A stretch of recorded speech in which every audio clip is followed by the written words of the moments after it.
Listen, early bird gets the worm. Okay, welcome and thank you all for being here tonight. I would like to welcome all of you to the Paloma City Council regular meeting of May 8th, 2023. And could we begin with a roll call, please? Absolutely. Jessica Andrade. Present. Diane Crocker. Here. Matt Lehman. Here. Christopher McMorrin. Here. Teresa Nielsen. Here. Ruth Causey. Here. Thank you very much. Okay, with that, the first item on our agenda is a public hearing, and I'd like to welcome anyone who is here for the public hearing, but there doesn't appear to be anyone. But the hearing tonight deals with PC 23-04 amendments to Paloma Municipal Code 18.105 notification requirements for land use applications. Let's see, Chris, could I ask you?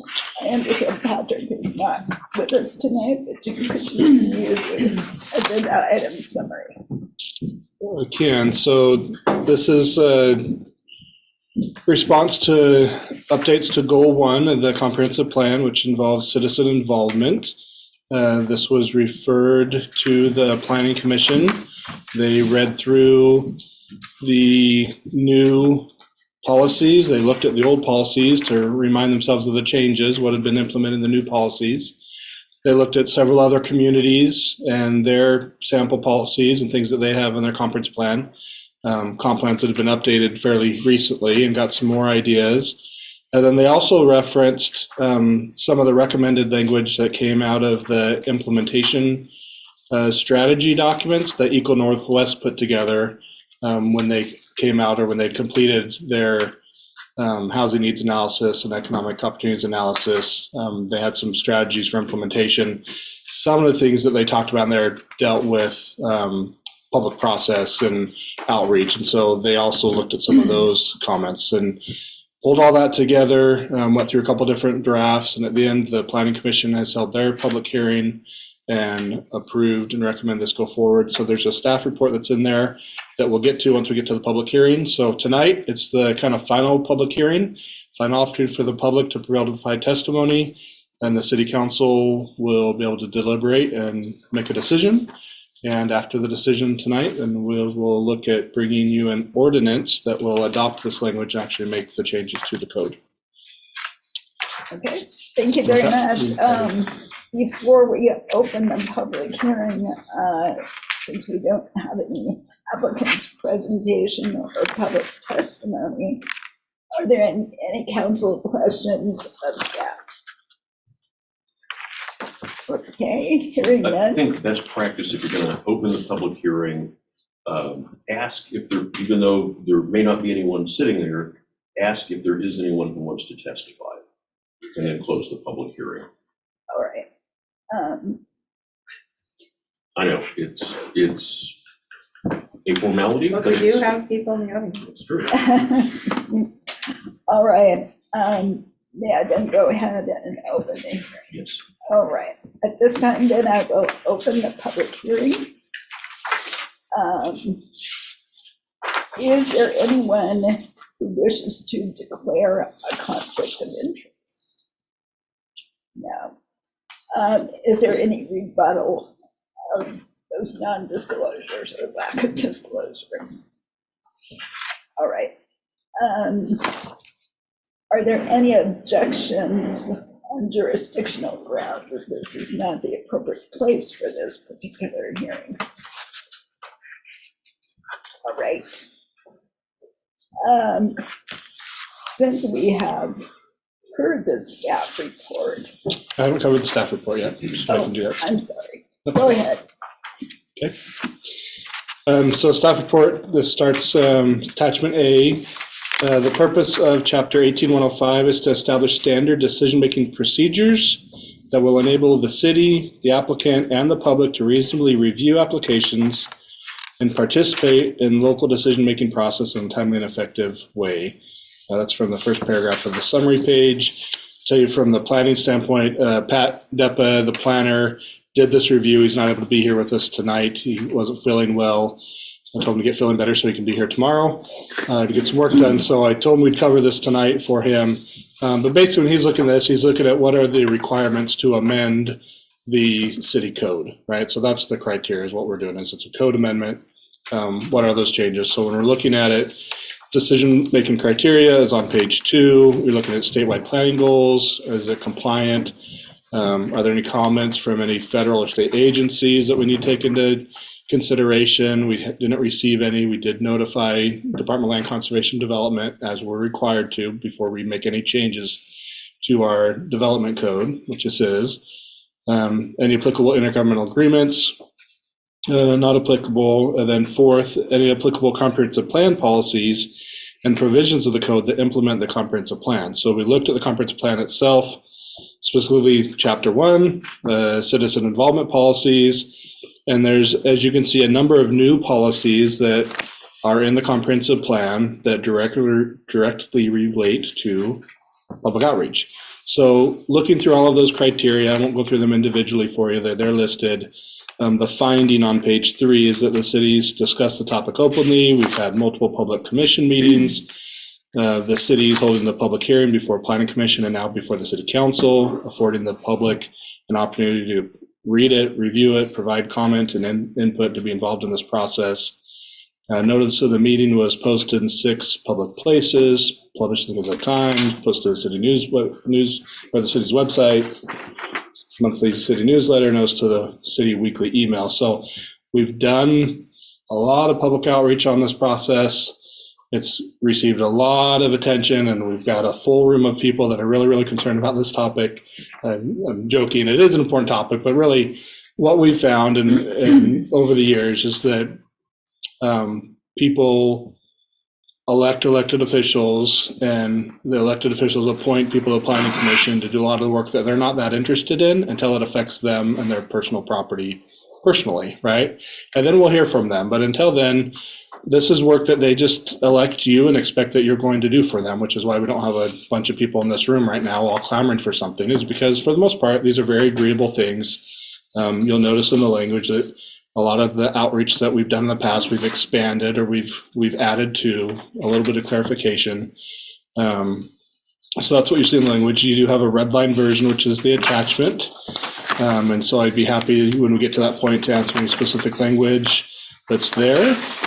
But basically, again, what you'll be looking for if this is approval to the city council is a recommended motion, which is at the end of the staff report, to approve these findings in the staff report, approve the changes, and have staff bring you back an amending ordinance to actually amend the municipal code. And that'll conclude my staff report. I'm happy to take any questions now, or I can take them later in your deliberation. Before we move to questions, I would just comment that I sit in on all of the planning commission meetings. And I think the commission did an excellent job in making these changes, both increasing the breadth and spread of information, but also making it practical.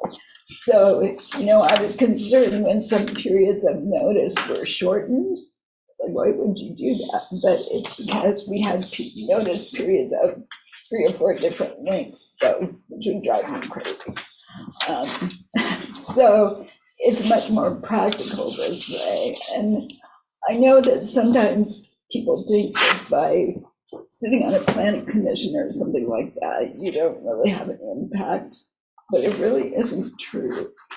And I can point to a planning commissioner, Commissioner Green, who said, where I came from, we had big signs that announced when there was a land use hearing and a land use change.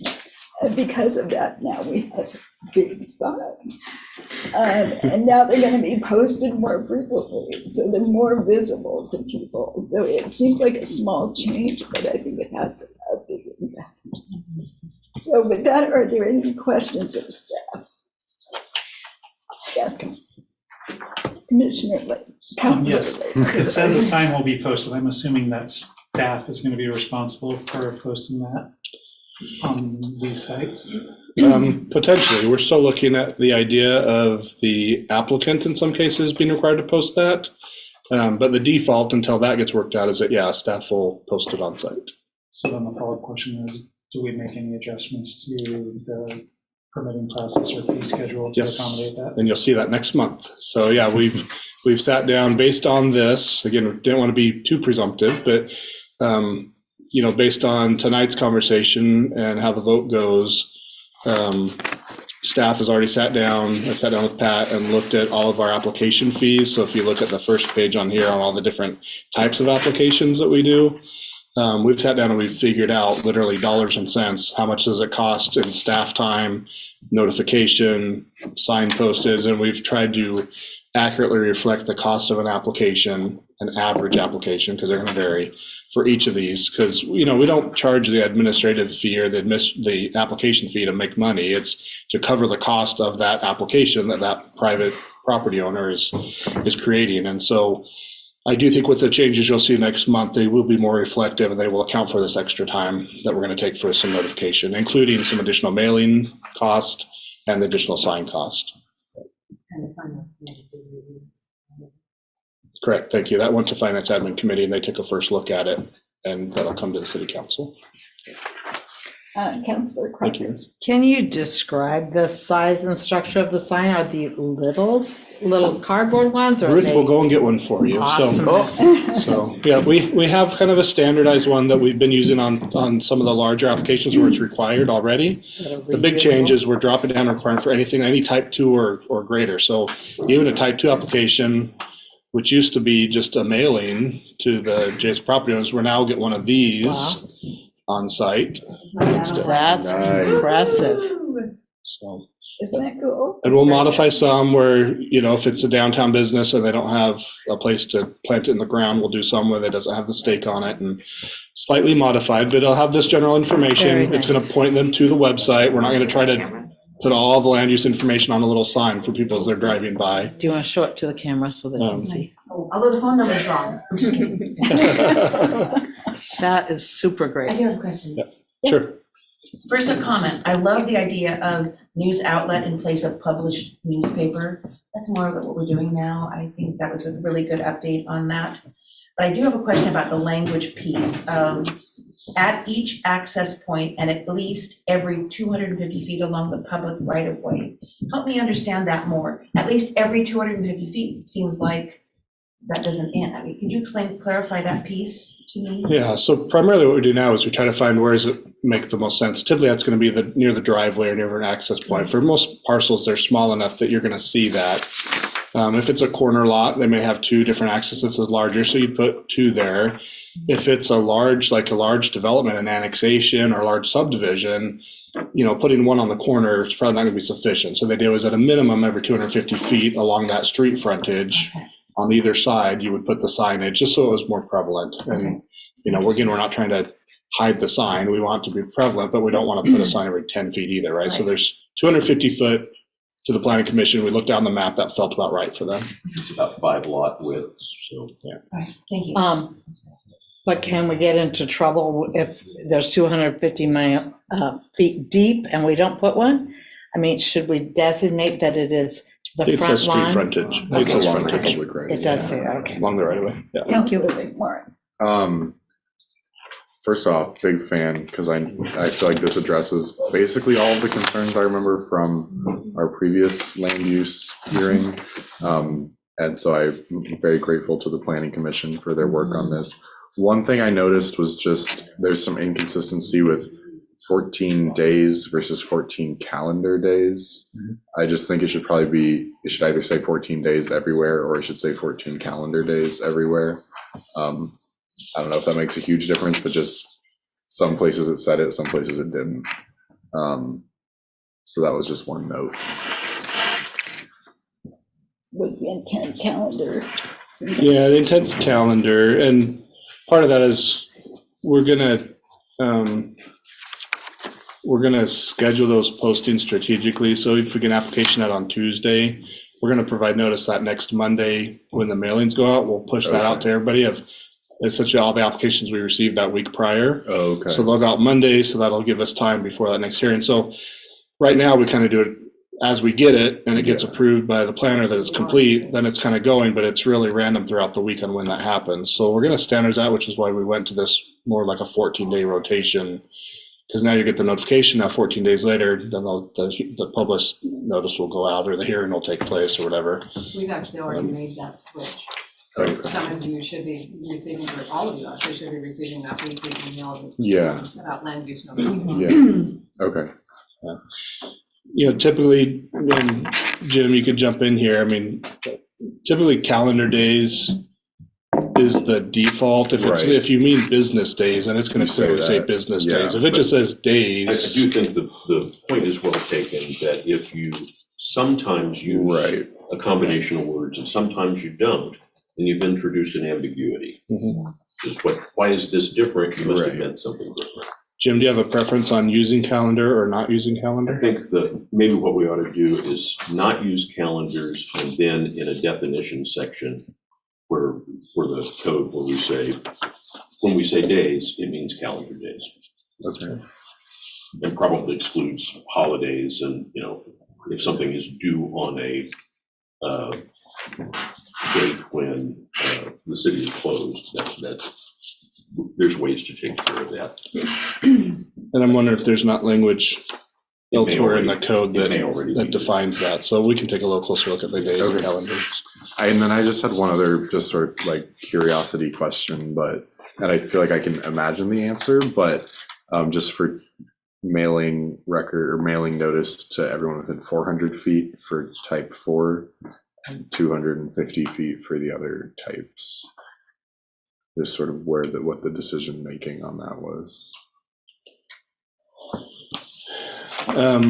It's currently 250 feet.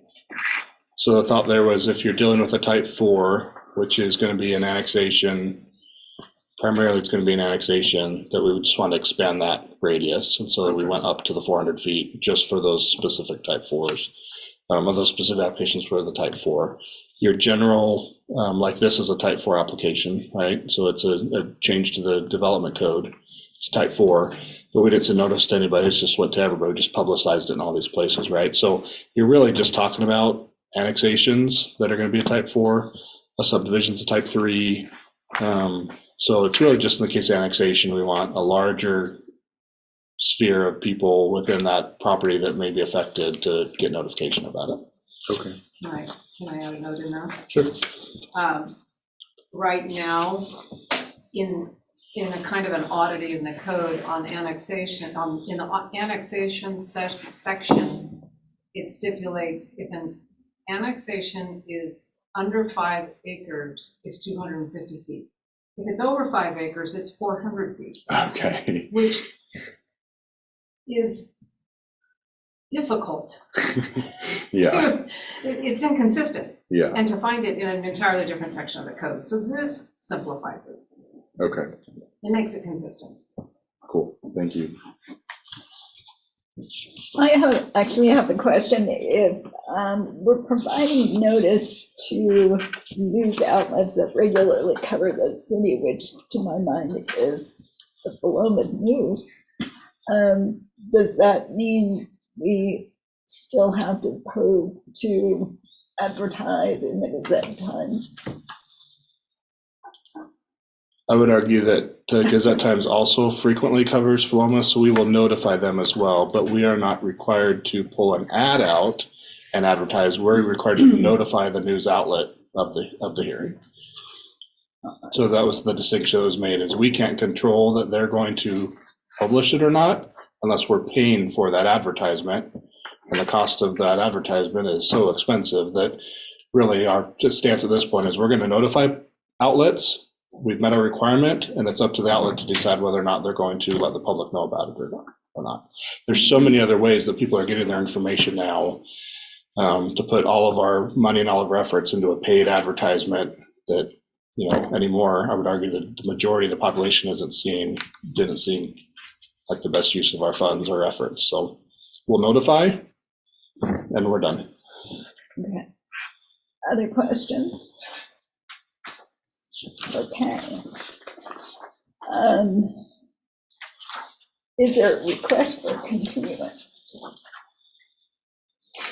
All right, then, I think at this point, we can close the hearing, is that correct? Thank you. The public hearing is now closed. Does the council have any additional questions of the staff? Sorry, I got ahead of myself there then. Okay. Any further deliberation? Okay. Then may I have a motion with respect to the issue? Okay, hearing none, I'll go ahead and read the motion. I move that the city council adopt the findings as presented in the staff report dated May 1, 2023, for the proposed code amendments as presented in file number PC23-04, approve the recommended amendments, and direct the city manager to present the council and adopt an ordinance. Thank you. Yes, Councilor Warren. The way I read this motion does not allow for changing calendar days to days and changing the definition of days. Do we need to make sure that's in the motion? Because it says we're just doing the code amendments as presented. So I think you can make that amendment. All right, just want to make sure. And then I move that we amend the motion to allow the city manager and the city attorney to make necessary changes to clarify days and calendar days and the. Thank you. Any discussion on the amendment? All in favor of the amendment, please raise your hand and say aye. Aye. Motion carries unanimously. Or the amendment. It was Who's the Jessica. second? Jessica. Okay. All in favor of the motion as amended, please raise your hand and say aye. Aye. Motion carries unanimously. We'll have that back to you probably next month. Okay. All right, the next item on our agenda is public comments. Do we have anyone signed up to comment? No, we did not have anything. Okay, thank you. Then with that, I move to the consent agenda, which includes the minutes of April 10th, 2023, and the OLCC liquor license renewals. Is there any request to remove either of these items from the consent agenda? May I have a motion to approve? The So consent? moved. Well, So seconded. excellent. You guys are on a roll. Perfected. Any discussion of the consent agenda? Okay, all in favor of passing the consent agenda as written, please raise your hand and say aye. Aye. Motion carries unanimously. All right, the next item on the agenda is the Hope Memorandum of Understanding. And, Chris, do you want to speak to this issue? I can just real briefly. So presentation was made last month from the county. So they've got legislative funding for this project. They're not looking for money. They're just looking for participation by joining the homeless response team. We're committing myself and one of you to start attending these meetings. It's a collaborative effort between Benton County, City of Corvallis, Philomath, and they're doing some additional outreach as well. There's a nice letter that was written to the mayor and to myself and to the council by Susanna Hoffman, who's the interim county administrator. I request to sign on, and we provide you a draft copy or the copy of the memorandum of understanding, which the city will enter into if the council would like to join in this effort. So just looking for a motion to approve as stated in the memo, and we can get this signed and start participating. Any questions? Councilor McMorrin. I move the city council approve the memorandum of understanding with Benton County for the coordinated homeless response system as presented and direct Mayor Jones to execute the agreement. I second. All right. Motion by Councilor McMorrin, seconded by Councilor Crocker. Any discussion of the memorandum?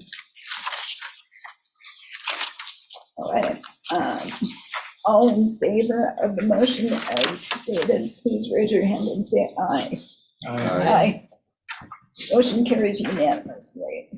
All right, the next item on our agenda is the police contract, I believe. Okay, the collective bargaining agreement for the Police Personnel Association.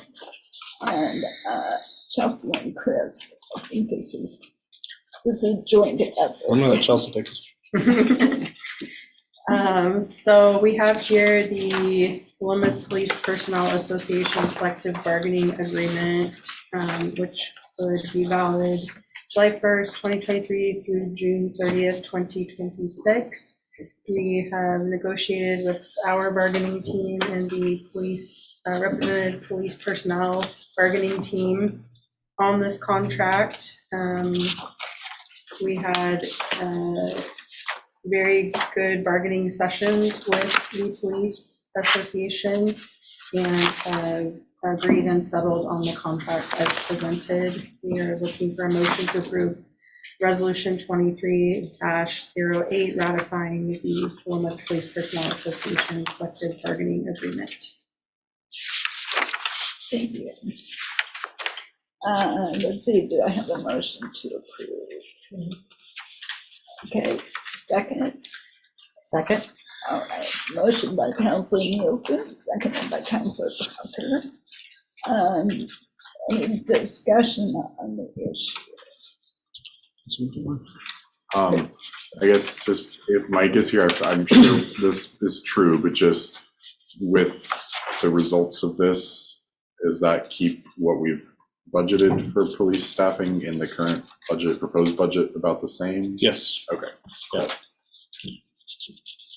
We'll be within the proposed budget with these numbers. Okay, thank you. And I have one technical question about the agreement. With respect to compensatory time, and this was also the Indian Employee Handbook, that it indicates the request for cash out must be received by either May 23rd or November 23rd each year to be paid in the next pay period. So I assume that means in the next pay period following those 2 dates. Mm-hmm. Yes. That you can submit it anytime. Yes. So those are the cash out dates. So if they submitted it in January, the cash out dates will be after May 23rd. We're trying to make it consistent dates for the finance department. Okay. So that it's not revolving and open to cash out at any time. Okay. And just a point of clarification, I assume that because that the chief of police is not subject to this contract, or is he? Now, the police chief and the lieutenant positions are not bargained positions within the unit. Okay, thank you for clarifying. Any other questions or comments? Okay, all in favor of the motion as stated, please raise your hand and say aye. Aye. Motion carries unanimously. All right. Next on the agenda, I believe we have the employee handbook. We're going to pass on that one. We can have Chelsea just do a quick breakdown of it. We're just not going to vote on it for the resolution, but I wouldn't mind giving Chelsea a little bit of time just to talk through some of the changes. Are we looking for comments on this or no? No, just provide your comments. Okay. I'm just teasing. Okay, so. Let me just premise it with this, is and Chelsea will go into the dates and stuff, but employee handbooks are typically very administrative, right? It's a function that I utilize, management utilizes to spell out the policies, the procedures, those types of things. A lot of it's reflective of state law, but it's an informative document to help employees know what are our standard policies and procedures going through. So very administrative, not really a policy issue that the planning or that the city council would weigh in on.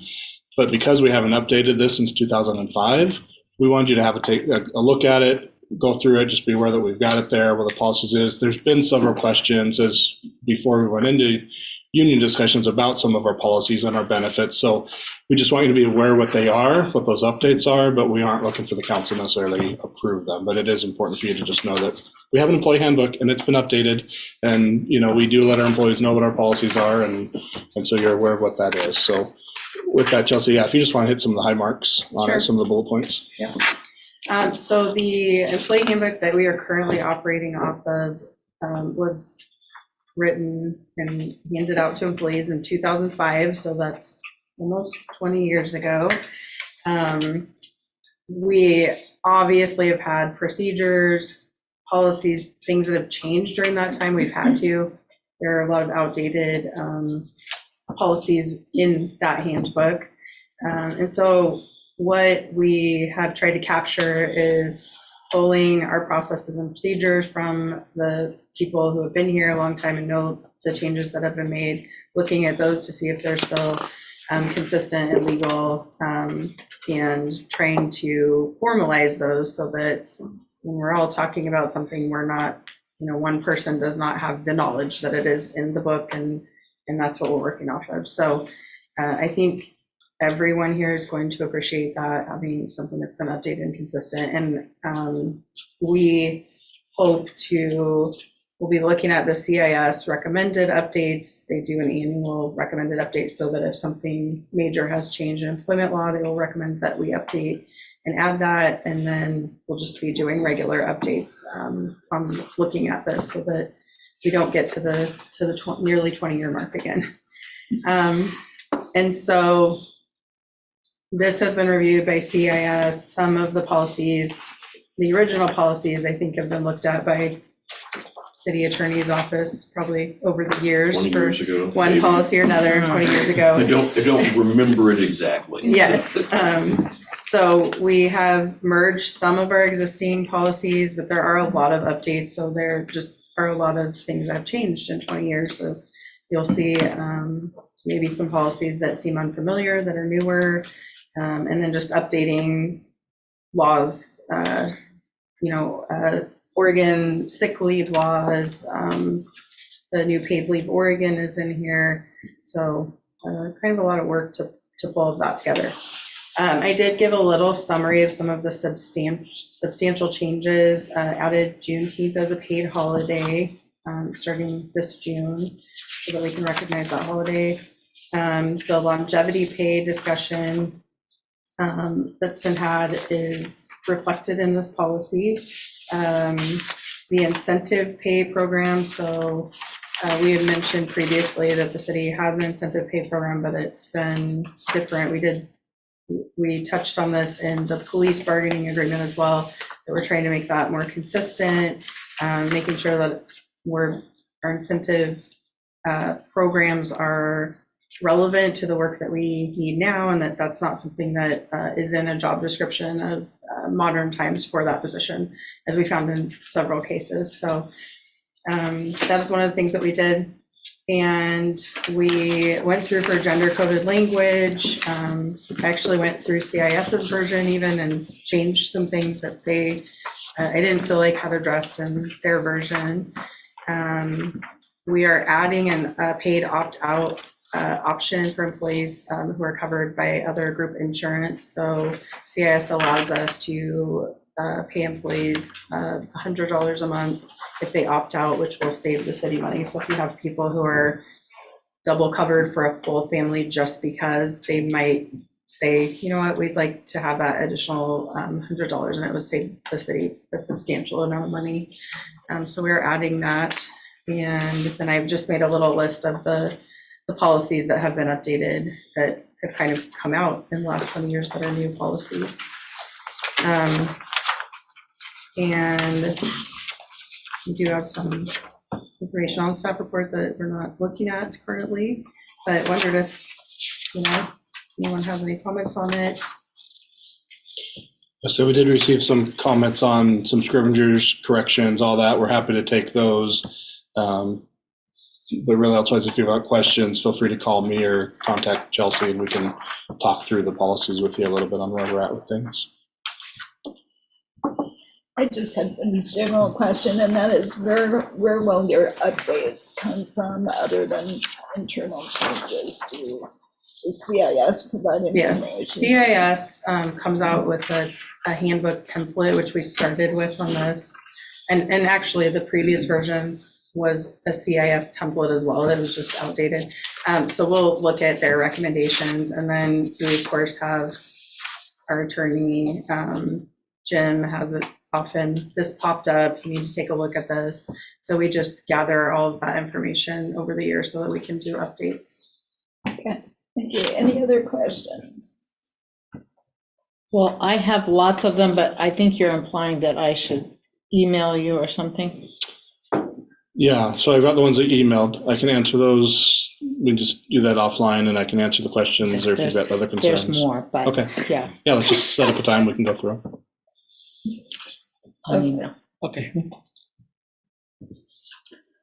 Overall, I thought it was a very good document, having looked at a lot of those during my career.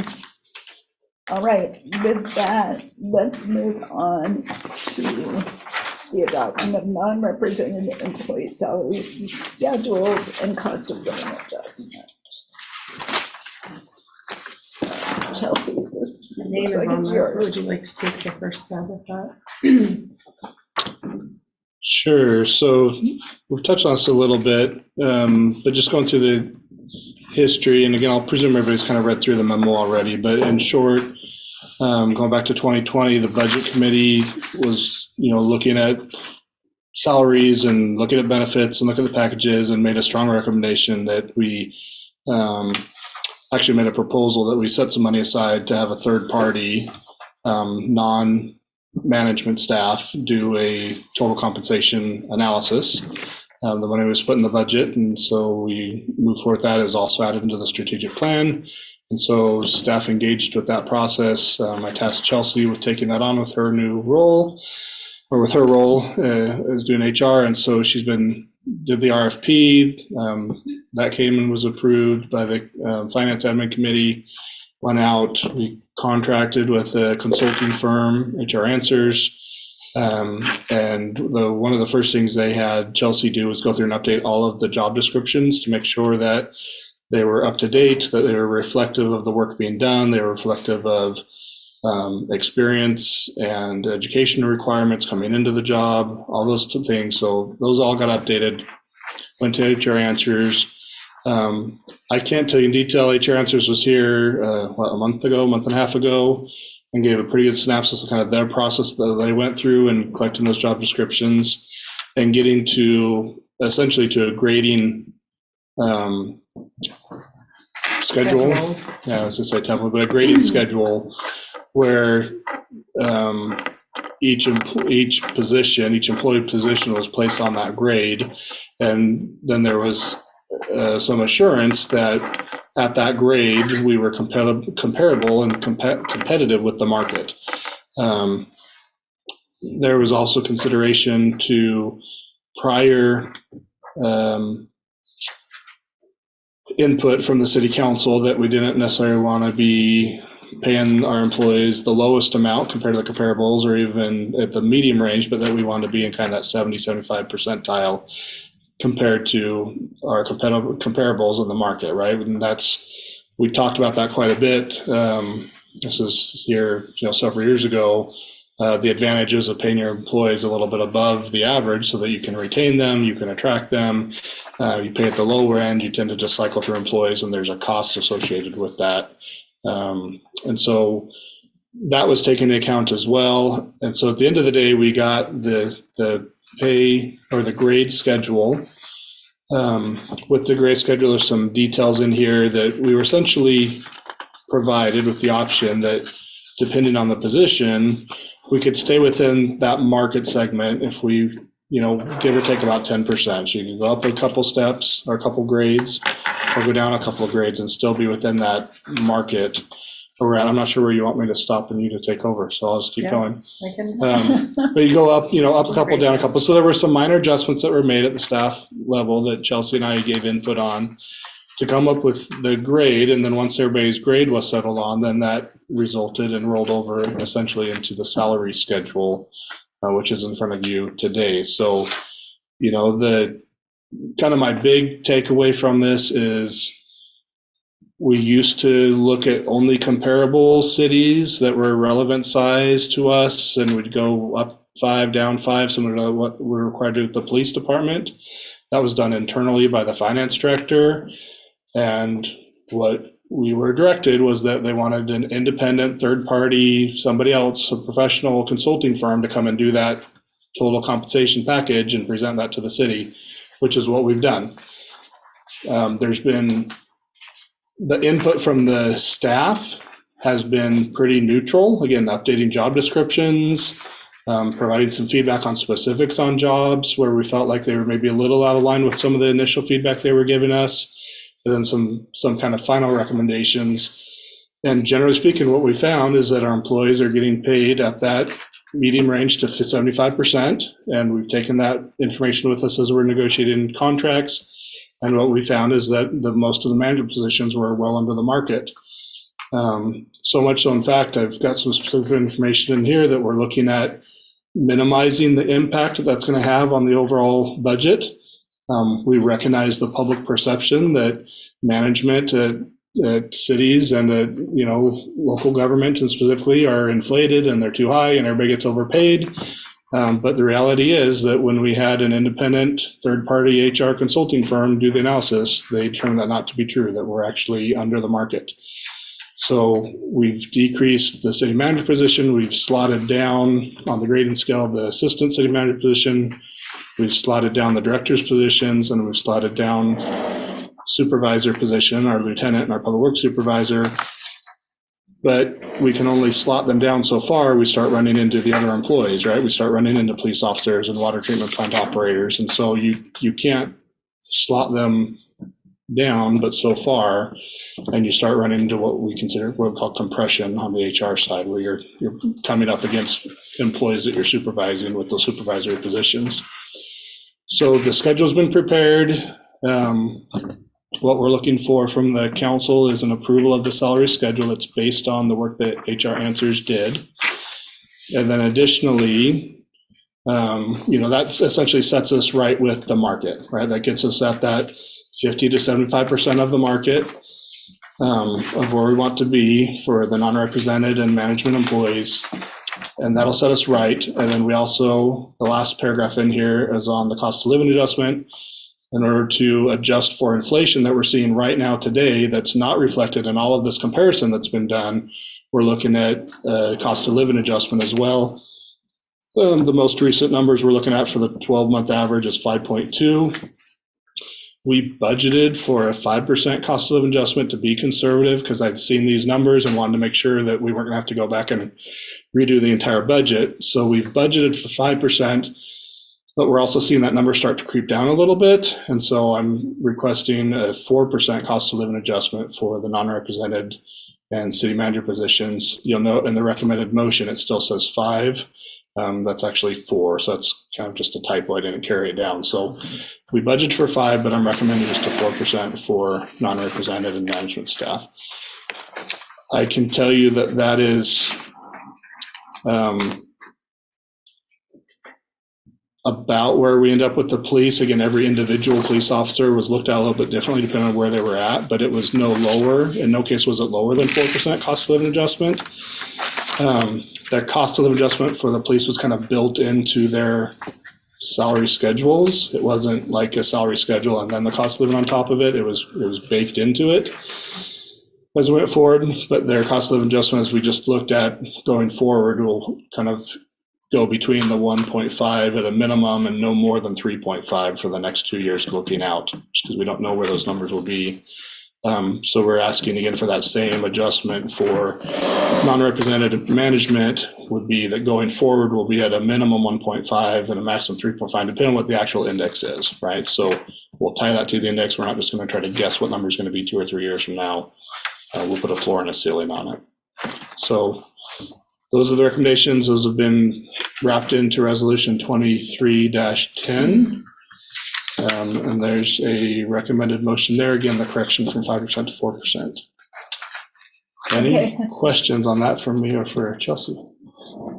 Yes, exactly. Before we go to a motion, I'd like to open it for questions. Councilor Rueben. What's the reason for offering a 4% COLA to the non-represented employees as opposed to only to management? So the 4% for non-represented management employees, non-represented is anybody who's not in the union. The unions, we negotiate that cost of living adjustment with them, right? So we have a negotiated cost of living with the police union. We're negotiating with Public Works. Traditionally, we've made the argument that inflation affects all employees, and that if the unions are able to negotiate a 3% cost of living adjustment, then that 3% should be extended to non-union employees, and including management as well. And we've got a long history of the city doing that. The argument being that, again, it's the compression argument. If you only give a cost of living adjustment to police and to Public Works, and you don't do it for the office staff or to management, pretty soon all of those, that pay scale gets out of whack, right? You start having increases for all your non-management staff, and your management stays where they're at, and all of a sudden that gap becomes really, really narrow. To clarify, I meant the non-represented non-management staff. Non-represented non-management would be 4% as well. For the similar argument. So the cost of living is based on inflation index, which is at 5.2 right now. Yes, I guess. You're asking which positions are? No, I don't understand why we wouldn't also give them 5% when they likely aren't able to even join a union. We're asking for 4% for management and non-represented. So the same 4%. Yeah. I think it might just be confusing. No, it's more of I think that they deserve 5% as well. Is Yeah. anyone getting No one is getting 5% for this. She's saying that she thinks that they should be. Oh, So I think okay. is what you're saying. Yeah. So, okay. yeah, and I guess that's generous. We've been getting 3%. We saw inflation spike, right, up at 10 and 12%. It's come down with the salary adjustment that we're looking at, and the cost of living adjustment of 4%. I think it's fair. I mean, I guess employees could argue that they want the 5% as well. I don't know that you would ever expect that the city is going to pay the full cost of inflation. Well, just the union jobs are getting it, though. They're not necessarily getting 5%. Not necessarily, no. I thought you said. In the police positions, they're all getting at least the 4%. Some are getting more, some are getting substantially more, depending on where they're at on the scale. On the Public Works, we're still negotiating that, and I don't necessarily want to disclose what we're negotiating, but I can tell you that 4% would be very similar to what we're looking to get to with all of the employees. So Okay. 4% was kind of the target number that we were looking at this year, based on the consumer price index of 5.2. We are looking to be consistent with all of the employees. That's what we're hoping for. Gotcha. Okay. Thank you for clarifying that, because when I see budgeted for 5%, I thought that meant for union. I have a question regarding the salary schedule you handed out previously for the police. It indicates a 3% COLA. Is that for the current year? Yes, that was the contract that's just expired. Okay. They were at 333. 3 and 3. Okay, and if we approve 4%, how long will that be effective? And Is that just for 1 year? Yeah, so that would be effective July 1st. It would be applied to everyone. It would go through the year until July 1st of next year, when the next recommended COLA would happen, which is the 1.5 to 3.5. Okay, so the council would again address that on an annual basis. This, what we're presenting is to adopt it for 3 years, similar to the contracts. That's what we have done in the past, is tried to lay out for consistency what we believe the unions are going to agree to, and try to keep it consistent with all staff. So that's what's presented here, is a 4% and then a 1.5 to 3.5 and another 1.5 to 3.5. Okay. So this will not come back to the council for 3 years. The way it's written, the COLA. Yes, the COLA. And the schedule. Okay. Other questions? Councilor Parker. I have a question, and I don't want to offend anyone. So let's just talk about the positions. The city manager and the assistant city manager make considerably more than the police chief and the police lieutenant. Is that because there's more hours involved or more education involved? What's the concept behind that? It's a big animal, but it has to do with when we handed over the job descriptions, which are really standard job descriptions that have been compared to other cities' requirements, education, experience, the duties, the responsibilities. They break all of those down and run them through a comparable characteristics, huge spreadsheet, basically. And then they look for positions in the market that match those positions 80% or more as far as requirements and duties. And that's how they decide which positions most closely match. So in doing that, they're stripping back a job title and they're saying, what are requirements here? What are responsibilities? And this is the structure that they recommended. And I have a lot to learn, obviously. I just feel like the police officer putting their lives on the line, that's a huge responsibility. We have just been told we cannot match our comparables in the cost for them, but the fact that we can match them for the city manager and assistant city manager was my concern. Now, am I reading that all wrong? I think it's slightly off. So when we had all of the numbers back, we were looking to be within the slightly above market, like Chris was saying, the 75th percentile that the council had formally directed. So that's for all positions. So it's not that any. Including the police? Including police. Okay, I didn't know we were in the top 75 It's just that 80. they have a different statutory requirement for how their information is collected. But again, they are represented by, representation for Portland Police Bureau. And I think that the difference there is that they have a lot of information to them, and there was available to them on salaries. So we did not, it was very amicable. Yeah, no, it was so- agreed to and everything. I Sure. got that. I just felt like I'm just So very structurally, concerned. yeah, that we structurally, support them. those positions are falling within the structure. If you took everything back and said, what structure do you want for the whole organization or not unions, they're structurally falling within where you would think that they would fall within the whole structure of positions, if that makes sense. Based on hours and education and training. Based Or- on, and other comparable positions. So I have no argument that police, I'm not going to argue that, right? That you look at that and you think you should be the highest paid, like teachers. You look at teachers and you think Yes. you should be up here. Yeah. That is not necessarily how the structure works in the market. And I think that that's what's being reflected. Yeah. So it's society. I don't know if that answers that, but. Councilor McMorrin. I guess I just want to respond to some of that. First, you said that the assistant city manager and city manager are being paid considerably more than the police chief. In the salary schedule, this assistant city manager is making similar to the police chief. It's about $500 more per month.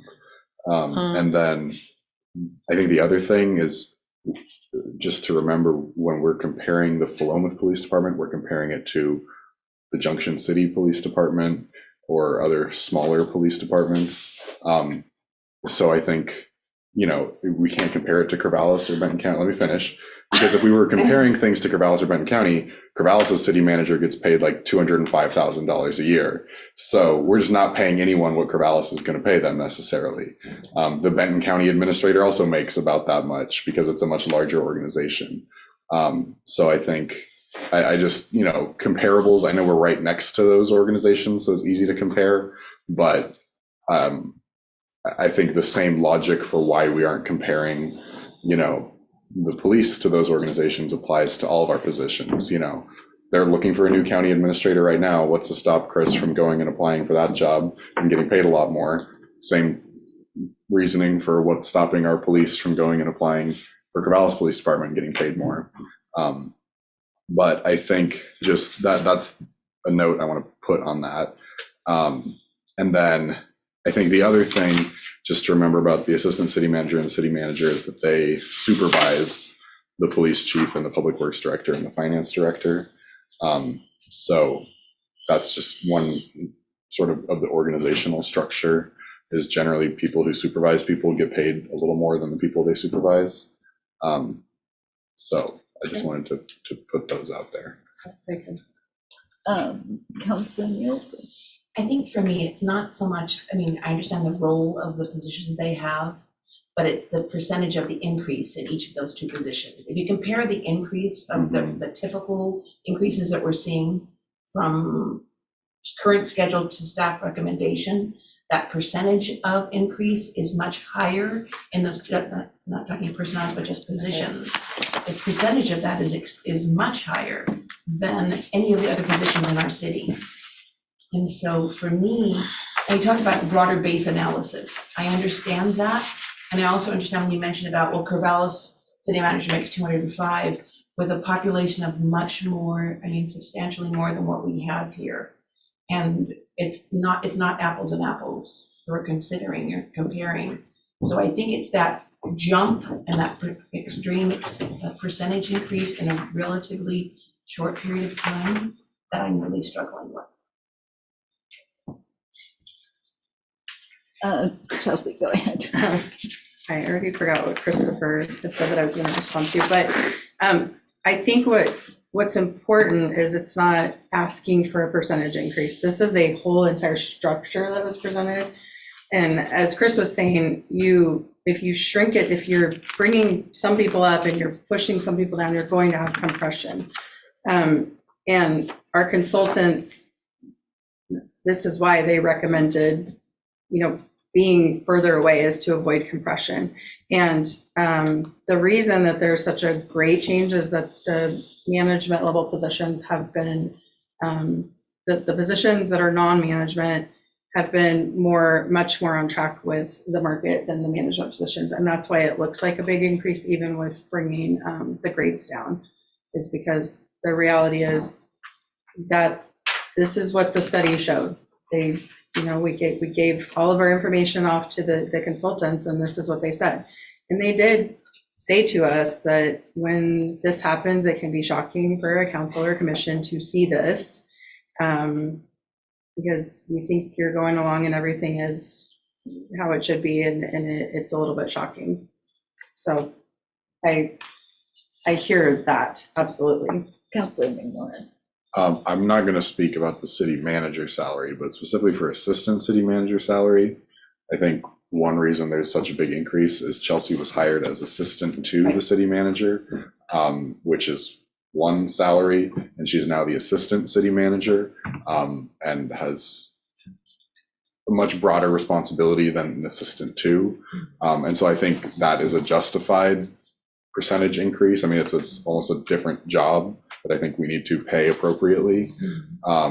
So I think just responding to the percentage, I think you shouldn't look at it as a percentage increase as much as we've transitioned her into a different role, and that role should be paid more than her previous role. Much like if we have a police officer who becomes the police chief or the police lieutenant, they would also have a pretty significant percentage increase because they're moving into a different role with a higher amount of responsibility and authority. So I guess that's kind of how I look at that percentage increase. Some of the, when we saw this, similarly, we were pre-warned by HR answers like, you may be a little sticker shocked when you see some of those numbers, so we're going to send you the numbers and then let's talk. So one of the first discussions we had on Chelsea's position as we're on that topic was, okay, let's look at the job description again, and let's really thumb through this. Like, is she assistant city manager overseeing a bunch of other departments? Well, no. So it's HR and it's the risk management and all that. Okay, well, let's just go back and let's just look at, if it's just HR, what does that look like? And when they took that back and looked, they're like, well, it's going to be essentially the same dollar amount if you're going to hire an HR administrator for a city this size, for this workload and this job description.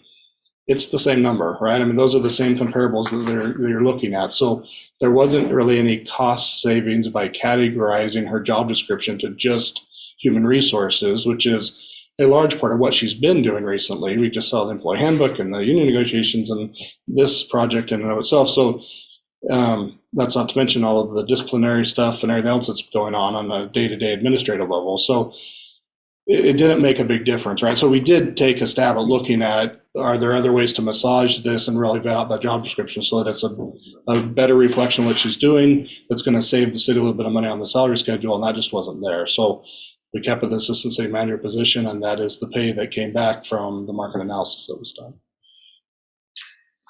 Another question, do you guys get overtime, or are you just a base salary?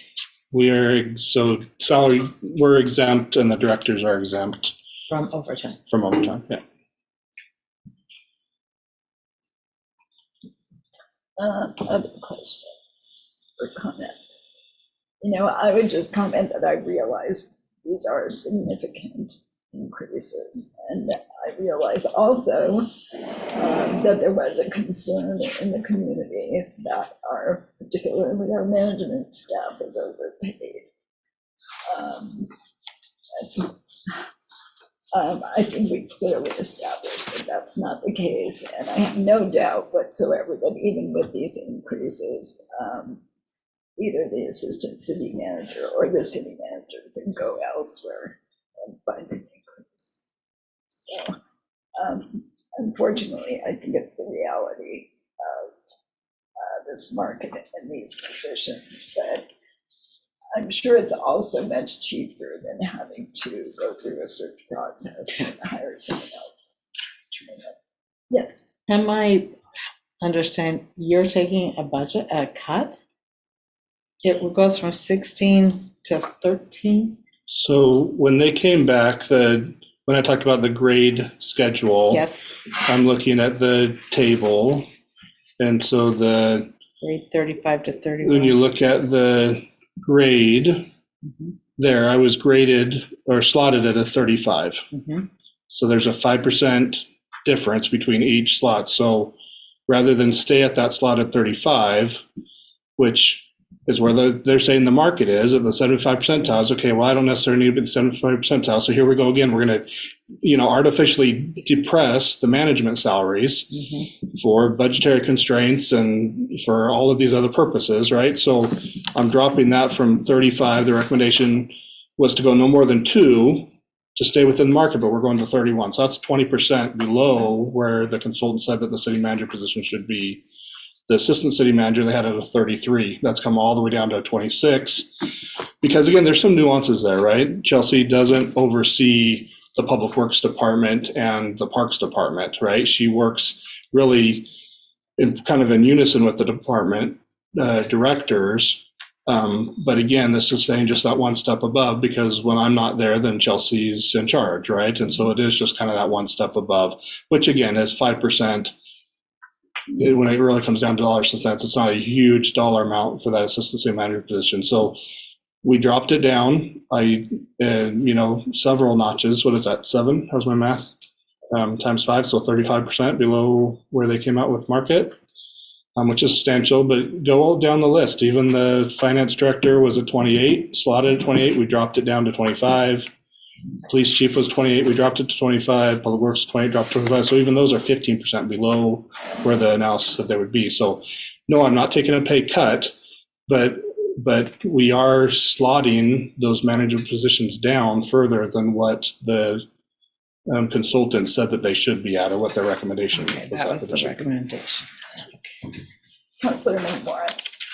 One final thought on the assistant city manager piece. Chelsea, I hope I'm not going too far here, but I think just another way to look at it, instead of that it's a drastic increase, is that maybe we should look at it as that our one female department head is paid significantly less than all of our male department heads right now. And we specifically hired an HR consultant to show pay equity. And I think they highlighted a glaring error in our pay equity right now. So I don't really know why we hired that consultant if we're not gonna try to make our pay more equitable. Counselor Nielsen. And in all honesty, can we do this and not raise rates, water rates for our city? There are a lot of people in our town that still struggle financially. And I, in good conscience, cannot say I can vote for this and then next month have to come and say, well, I'm sorry, we're gonna increase utility rates because we don't have it in our budget for this. Do we have it in our budget to do this without having to raise water rates or utility rates for our citizens of Vermont? The short answer is yes. The administrative budget, a very, very small percentage of my salary comes from utility rates. It's mostly paid for from the general fund. Chelsea's as well, most administrative there. The public works director is spread out between water and sewer and those. And so, yeah, the budget that was presented to you that shows increases in contributions for future spending. We've increased our contingency funds to give us a little bit more buffer for times of uncertainty. We've put additional money towards future buildings, future expenses, equipment.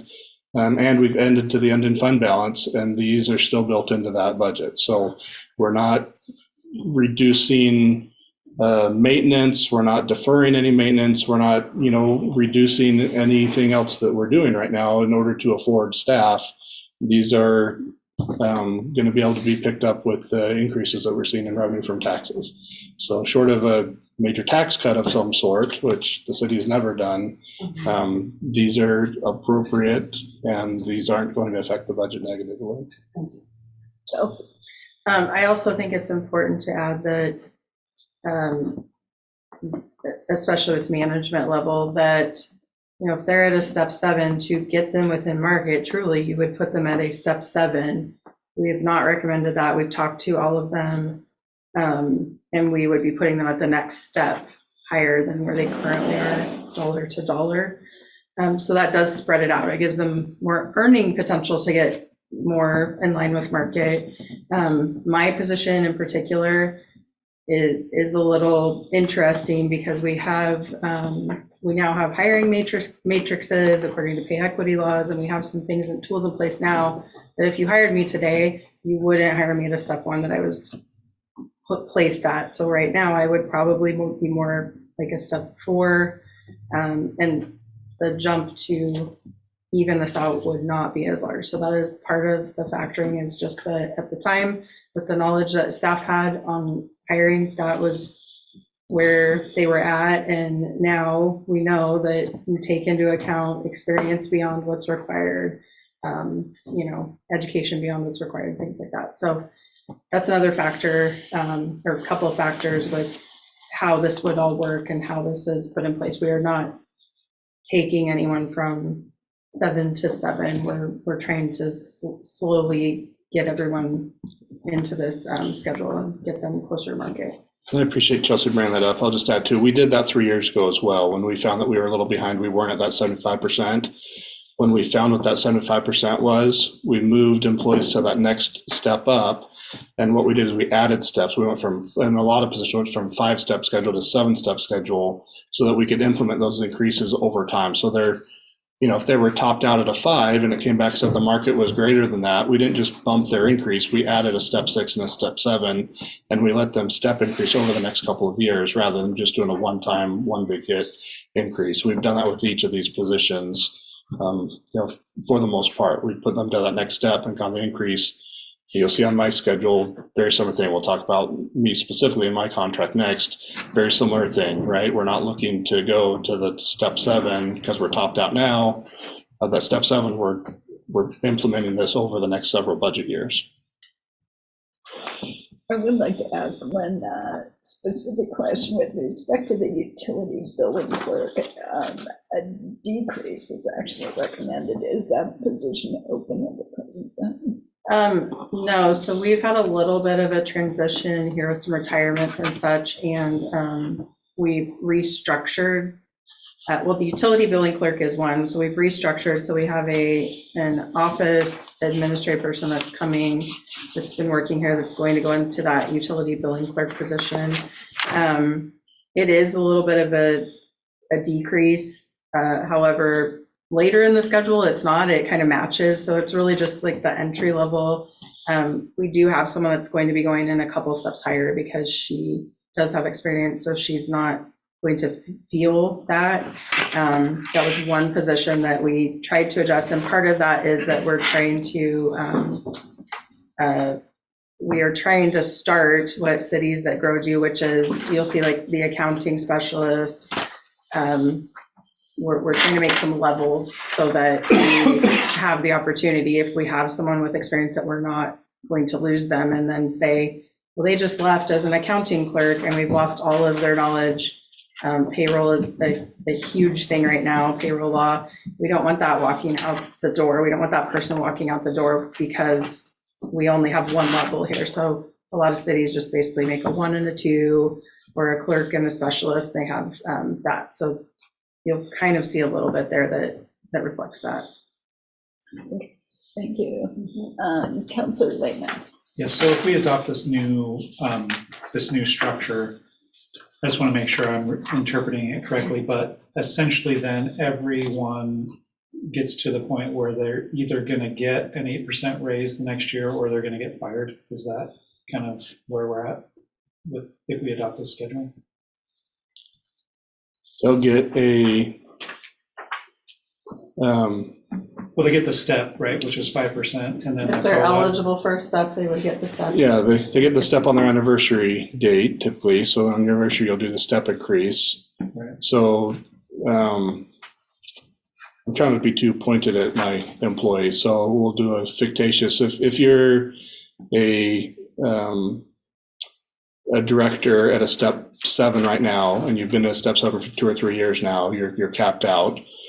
Based on this new salary schedule, you're not going to be at a 7 anymore. We're going to put you to that next one up, right? Because they don't match number for number, right? There's some adjustment there. So depending on your number, that step increase from where you are now to that next near step, that might be $300. It might be $30, right? Depending on how close to the next step you are. Mm-hmm. So you'll go there automatically July 1, right? Mm-hmm. So that'll come up. You'll do a cost of living adjustment, which we're recommending 4%. So that'll be applied July 1. Right. And then on your anniversary date, you're now not at a step 7 and capped out anymore. So on your anniversary date, you're now eligible to do that step increase, which is on this schedule is 5%. Right. So yeah, so you'll do it's just, I don't want to say 8% because for some it's going to be a little bit different depending on how close to that next step up you are. I was speaking in general terms. And some people will still be on a step 7. And I got to ask this because you say this all the time. You say you're eligible for the step increase, but has anyone ever not got the step increase? Eligible means that you fulfilled a year. Yeah. Without any, that we're not in any kind of a unless you're talking about disciplinary action. Police are different. We have to meet by DPSSP standards, and the officers that are moving up those levels, we do yearly evaluations, and if they haven't met the training criteria, and we have had people not meet that, not any of our current employees, ones that left, but have not met that. So there are times where they don't. So we have very strict rules and guidelines on where people are on those different steps. Gotcha. Yeah, absolutely. Thanks for that. We expect our other managers to be addressing issues as they're happening. It used to be that, and this is a big change. It used to be that you could get to the increase, it's your anniversary date, and I would say, hey, Kevin, how's Bill doing? and he's going, oh, that guy, I don't even like him. He's not doing great. Don't give him a raise. We're expecting that if there is a reason to not give someone a raise, that you have been documenting that and going through the process. So there are cases where that might happen, and it with the change of making sure that we're documenting, and quite frankly, with me being here and bugging the directors and supervisors to make sure they're, doing evaluations, they're checking in. If there is something going on, we need to address it.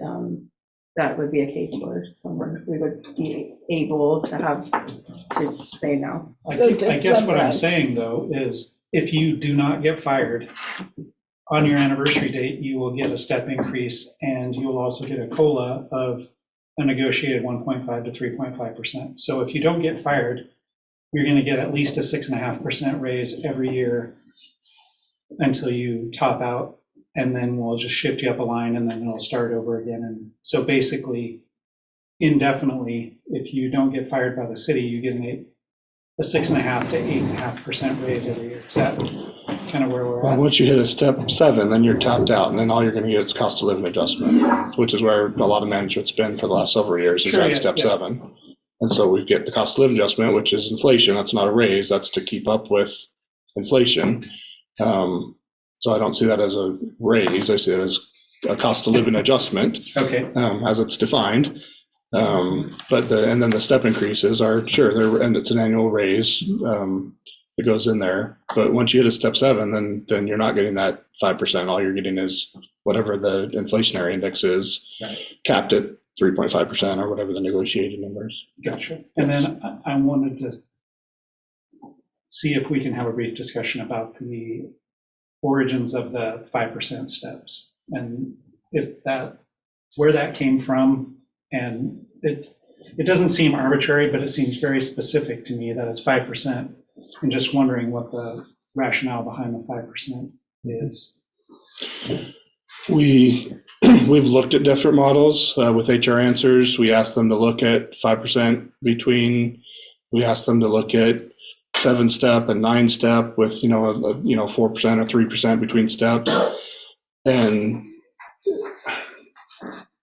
I guess it's hard to summarize that, but their recommendation was the 7-step with the 5% in between, so that you're competitive at the hiring and you're still competitive at the high end. Mm-hmm. And if you go with a smaller increase between steps, and you range your steps out further, you get 7 years on the job, 9 years on the job, and you're not competitive because the competition has been seeing 5-step increases, and they're now here, and we've been doing 3% increases, and so we're here. And yeah, your top step matches, but it's 3 years away still because you're on a 10-step or 15-step. It's 8 years away. So that came from the comparisons, and it came from the consultant from HR Answers. The recommendation was 5% between steps at 7 steps is where you're going to stay market competitive. So Consistent with what you found last time in 2020 as well. Right. Existing schedules. Gotcha. Mostly. And I know I said this before, but I feel like I just need to say it again. I don't know anybody who doesn't work for a government agency who gets a guaranteed 5 to 8% raise every year, period. End of sentence. So it just seems odd to me that the 5% was what was needed to maintain equilibrium with the market, when everybody that I know that's in the market that's not in a governmental agency does not experience that step level. And it just seems weird to me. Fishy even. well, that's fair, but we are in the government market, right? Like, we are in a government position, so Right, you but I can't. guess HR Matters theoretically did not just consider government agencies. They went out to the broader market. Like we were talking, compared the city manager position to a CEO of a mid-sized company. I get it. And there are performance bonuses in the private world that you don't see in the public sector. And I get that too. And like in my position, I'm compensated based on my sales, right? So I can earn more. Theoretically, if I work harder, I can earn more, and that's on me. So it just seems like we're being told by this consulting company that this is what we need to do to maintain equilibrium in the market, but I just don't see other players in the market seeing the same step increase kind of thing that we're describing for the city. And I think it's weird. I have a question. The agenda item summary indicates that staff was asked to keep salary from other local agencies in mind due to employee loss to those agencies, even though they're not traditionally used as comparable employers. Can you tell us who those agencies were? Corvallis and Benton County were, we did ask HR answers to look at some positions like our police positions, right? But that was not the market, and we didn't, I don't think that they brought up that discussion. I mean, as we've said for several times, we can't compete financially with Benton County and City of Corvallis, even though they're so close to us. Okay. If there are no further questions, I'd like to move to approve resolution 2310, which sets non-representative management salaries and sets a cost of living adjustment of 4%. Do I have a second? Thank you. Seconded by Councilor Lehman. Any further discussion? Okay, all in favor of the motion as stated, please raise your hand and say aye. Aye. Aye. Motion carries unanimously. Thank you. With that, we move on to the city manager agreement renewal. More talking? Go for it. All right, so hopefully everybody had a chance to go through the memo. My contract, I don't know if I said, is open-ended right now. When I first got hired, I had a 3-year contract, and once we hit the 3 years, then we went to just an open contract. Pros and cons to that. But looking through it again, mostly based on discussions that came back. I don't mind, again, I don't like picking on my employees, but I'm more than happy to look at myself. So when you look at my current base pay per month at the $10,722 at the grade 35, which was what the market analysis came back to slot me at, would have been $12,136 at a step 1, and at the step 7, $16,264 per month. Again, big increase. You're talking going from $10,007 to $16,200. So that was where the market was. They said, again, you could go 2 grades plus or minus, which, staying within the market, could go down technically to 33. But just looking at, again, where I'm at today and taking into things like City of Corvallis and, our competitive cities, and also recognition that I don't intend to go anywhere else. I'm not using Philomath as a stepping stone to get someplace else. I love it here, not planning to go anywhere else, but I also want to be paid fairly and equitably compared to the market. So all of that said, we're looking to drop that down to the 31, which is still an increase. You can see the step 1 goes up to the 10,186. The step 7 goes to 13,553. I'm not looking to stay at step 7. That'd be from 10,007 to 13,005 in one budget year, which would have an impact on the budget from one year to the other. So I've said in here, I'd go down to, what did I say? To step 3 on the new schedule, which is an increase from 10,722 to 11,150. So that's a good adjustment. And then again, that cost of living adjustment would come on there as well. So 4% on top of that. It gives me some earning potential. So for the next several years out, I'll be looking at those 5% increases plus the cost of living adjustment, but that'll be over the next 4 years as opposed to right now, which is what the market is saying I should, to be competitive, be making right now. I can do that. Again, it's not a give me. I recognize that's a pay increase. It is these are the numbers that I gave Mike to put into the budget to be pretty conservative there, to make sure that we were going to be okay budget-wise. And I'm comfortable with the budget numbers, or with the budget with these numbers in there, what I presented you today. So again, looking at just the step 3, effective July 1, with the 4% cost of living adjustment on top of that. And then some changes to my contract that we can talk through as well. Do you want to talk about my salary for a little bit first, and then talk about changes to the contract, or do you want me to keep going and talk through other changes to the contract? I think we should talk about other changes since we just approved the salary, basically.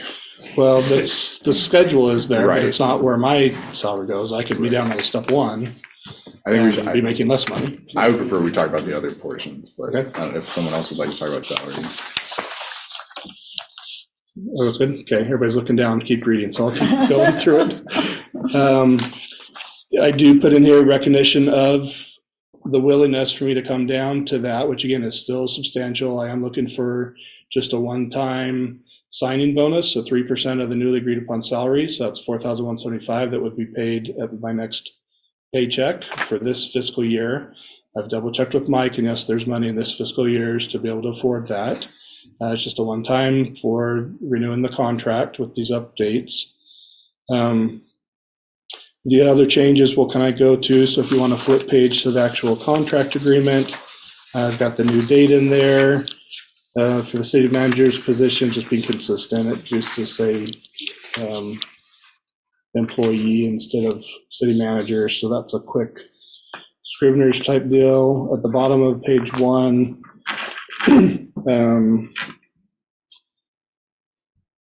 this is a little extra language in here. Should services be terminated without cause by the city council, or should he voluntarily resign following a written request from the city council for him to resign? There's been some recent cases where cities, councils have asked for resignation and then turned around and said, well, we're not giving you a severance because you resigned. It's like, well, but I resigned because you asked me to resign. You wrote to me and said to resign. So that's just clarifying that language to make it clear. If it's a no cause termination, whether it be a written request to resign or that it be a no cause termination going through that process, that the severance would be paid. Yep. Shouldn't we take the gender specific references out of there? I am a boy and I will always be a boy, and so I'm comfortable with the gender specific language in there. Okay. If you hire a female city manager, you can change the language. You can change the language. I think we just went through the employee handbook and removed all those. I'm comfortable with my gender identity being identified as he. Oh. So. I mean, I think because this contract applies to Specific one person. person. I hear you. Okay. Yeah. But it's city manager, not Can you verify that for now? Let's run that out. See me out. No. It's inappropriate. I'll show you my driver's license. It's noted on there. I am looking to increase the severance pay to 18 months. It's currently at 6 months. And I'm happy to talk to this a little bit. I've been here for 9 years. That's a lot of time. I'm committed to the city and tend to be here for a lot longer. At the same time, I've had a few scares in this 9 years, and I can be very blunt here. I've been one election away from not being the city manager a couple of times. And I would argue not to anything that I did other than following the direction of the council that was in place at the time. That's a little unnerving. And I guess the bottom pitch is, if the city council is going to ask me to resign from being a city manager, or they're going to terminate my position for no cause, I think that there should be a financial implication to that discussion and that decision. And I don't believe that 6 months severance pay is sufficient consideration to give for removing the city manager for no fault or no cause action. That's my personal opinion. It's my professional opinion. I can tell you that 18 months is not out of line for other city managers. This ranges anywhere from 6 months is kind of the base, and 3 months is kind of typical for a brand new city manager. 6 months is kind of the basement, and I've seen 2 years to 3 years pretty regularly. 18 months is not out of line. So that is the request I'd like to make, and I'd be happy to talk to that more if there's more concern about that time period for severance. Again, this isn't if I'm fired, if I do something wrong, or I do something that the council doesn't direct me to do and I'm fired, then there's no severance paid. The 18 months doesn't matter. This would be for no cause termination. Yep. So since this also includes the insurance, that I'm assuming that the city would continue to pay the insurance for the 18 months, would that imply that the severance would be paid out over the 18 months, or would the severance be expected to be paid in a lump sum? It's a lump sum. Yeah, it's indicated it's a lump sum amount. Do you see any incongruity with that? That the insurance would continue to be paid over a period of time, but the compensation would be in a lump sum? Is that? I have a question about that, I guess I should say. Yeah. My only thought would be that under wage and hour law, if you terminate somebody, you need to pay them the remainder of their What is that? paid at that time. So it would be a violation of wage and hour law to terminate somebody and say, well, I'm going to pay you out over 18 months or 9 months or whatever. Okay. Councilor McMorrin. I'd go back and forth on the health insurance part. That's different. Well, because we could do the same thing with health insurance, like here's what the city's paying for your health insurance right now. There you go. I would, so just while we're on that note, Councilor Warren, I would be okay with saying and provide health insurance for up to 18 months or until other insurances or until like other employment's acquired or something like that. I wouldn't expect if I get hired on within 6 months somewhere else that the city's going to continue to pay my health insurance. That doesn't make any sense to me. So I'd feel comfortable adding language in there that says, up to 18 months or until other employment providing health insurance is acquired by the city manager. I'd be comfortable with that. That seems to clarify that a little bit. I know this feels artificial, but or uncomfortable, but really this is your negotiation with the city manager. So don't, you shouldn't be shy about saying what you think. And if you,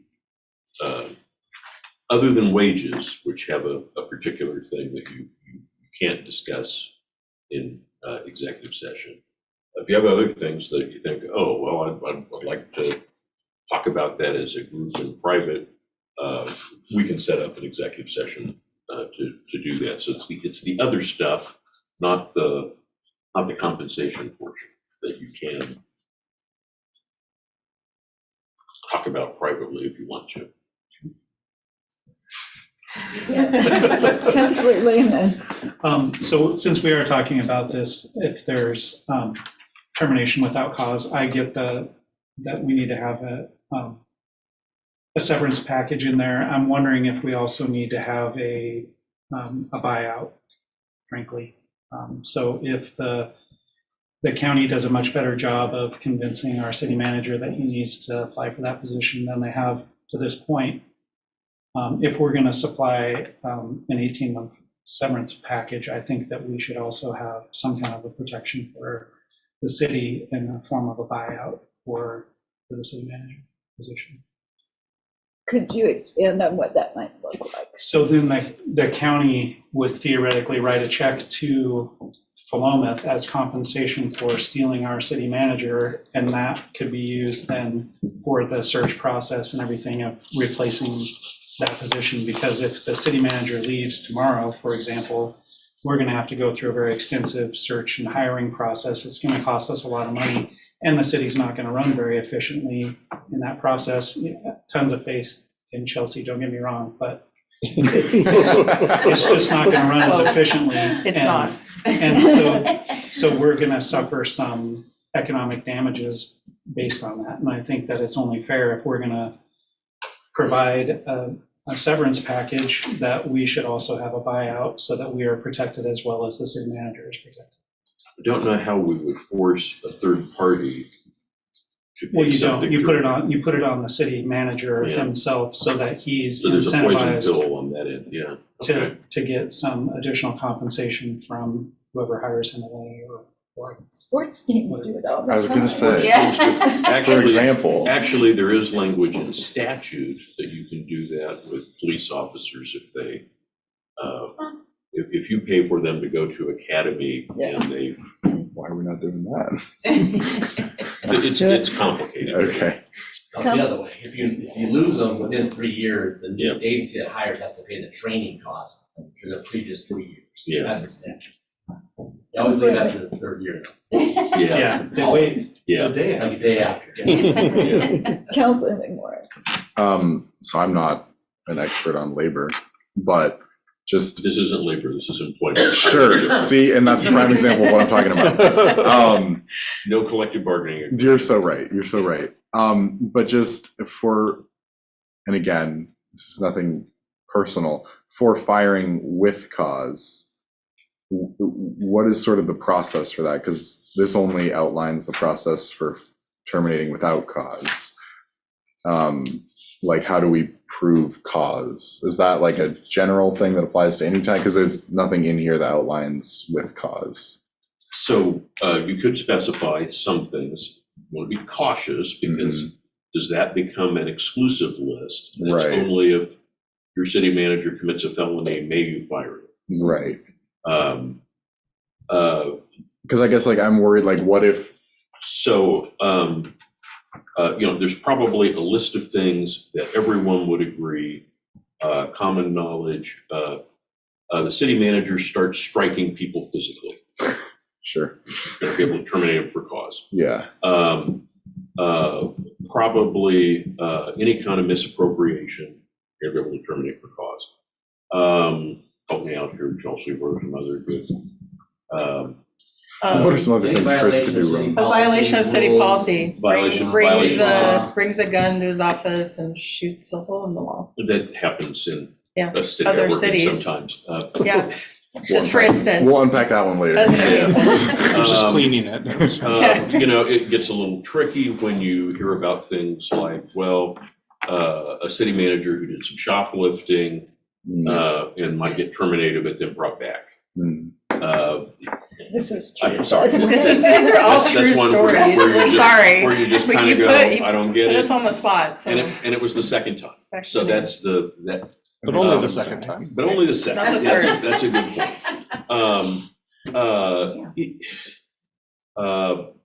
This is the big one. The one that we did a lot at DOJ and helped with was if the city manager or unelected city official violates the statute of official misconduct in the second group, which lists policies, procedures, any misconduct that falls under like disorderly conduct. There's a list under that official misconduct in the second degree. Yeah, good. And if you fall under that, that includes policy violations and things like that. So it's a pretty wide encompassing group of things that you could get fired for. And anytime that you spend money that's not been authorized by the council, that would clearly fall That's under called that. official misconduct. Yeah. Where, Falls under that. if I may, where cities get in trouble for poor firings for city managers is when elected officials run for office with the intent to fire the city manager and make that part of the campaign.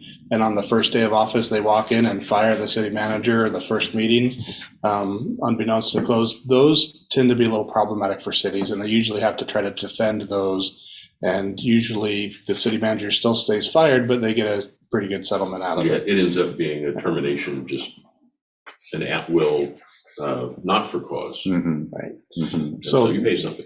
Yeah, so those are the ones where the cities typically get into trouble, but otherwise, it's not that hard to find where I've maybe screwed up, and you could contest it, but to the level of firing, it's going to be something more substantial. Councilor Rueben. Yeah, I had a question also about the sick leave payout.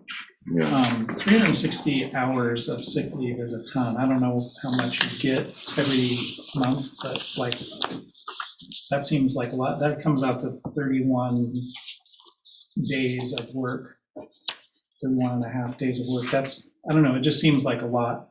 Mine's 240, just for reference. And that's PTO and sick leave combined. I don't see any reference in here to PTO either. I think it, like to pay out the PTO or? Maximum sick leave payout Vacation, 360 is sick leave, consistent with It's the, consistent with the our employee city handbook. policies. The We old do one. plan to, just as a side note, we do plan to look again in about 2 years or however long it takes for paid leave Oregon to seem like it might be on track with functioning. We plan to look at everything again to see how that's all working out, If it seems like employees don't need as big of a leave bank to protect themselves because they have paid leave Oregon available, but we really, it would be very premature for us to put anyone in that position at this time, because we don't know. Sure. But we plan to. A lot of cities we're all just waiting to see how it actually gets implemented and if it is working for people and if they're able Sure. to use it. And they just delayed it another year, didn't they? Yeah, And then, so there isn't any mention of PTO, at least that I saw. Is there? I don't think there's any that gets accrued as a benefit. No, we really only do. all I have is the retirees. executive leave. That's to compensate for the means. So I do ask for that to increase. It's not like comp time or overtime, but it's executive leave, and it's just a straight amount every month. I am asking that to go up just with the number of meetings that I attend that I didn't think I was going to be attending when I started this job, but that's gone up considerably. And so I am asking for an increase there. It's just not jumping out of me up to from 12 8 hours to hours. 12 hours per month. Per month. Yeah. So you don't get PTO, that's what your PTO is? Basically. yeah. Okay, and then is there a cap on that, on collecting that? We do have an executive, I think it's 80 hours, 40 hours? No, I think it's 40 hours. Is our cap on that? So On you can't, executive leave. so We you can't can't, accrue more than can't 40 accrue, hours. okay, thanks. Counselor Andrade. So I guess to kind of get back at that, like, ambiguous part about the paid time off. So it's combined vacation leave and sick leave? Vacation leave is separate, Okay, and it'd be at the employee handbook number, so it'd be the same as all of our other long-term employees at the maximum accrual. It accrues depending on how many years of service you have in the city, mhm. and I think the maximum is 14.2 maybe is the 2, I think. max. I would like to delete at a minimum in section 6, so that it's just at the highest rate provided by available time for their employees.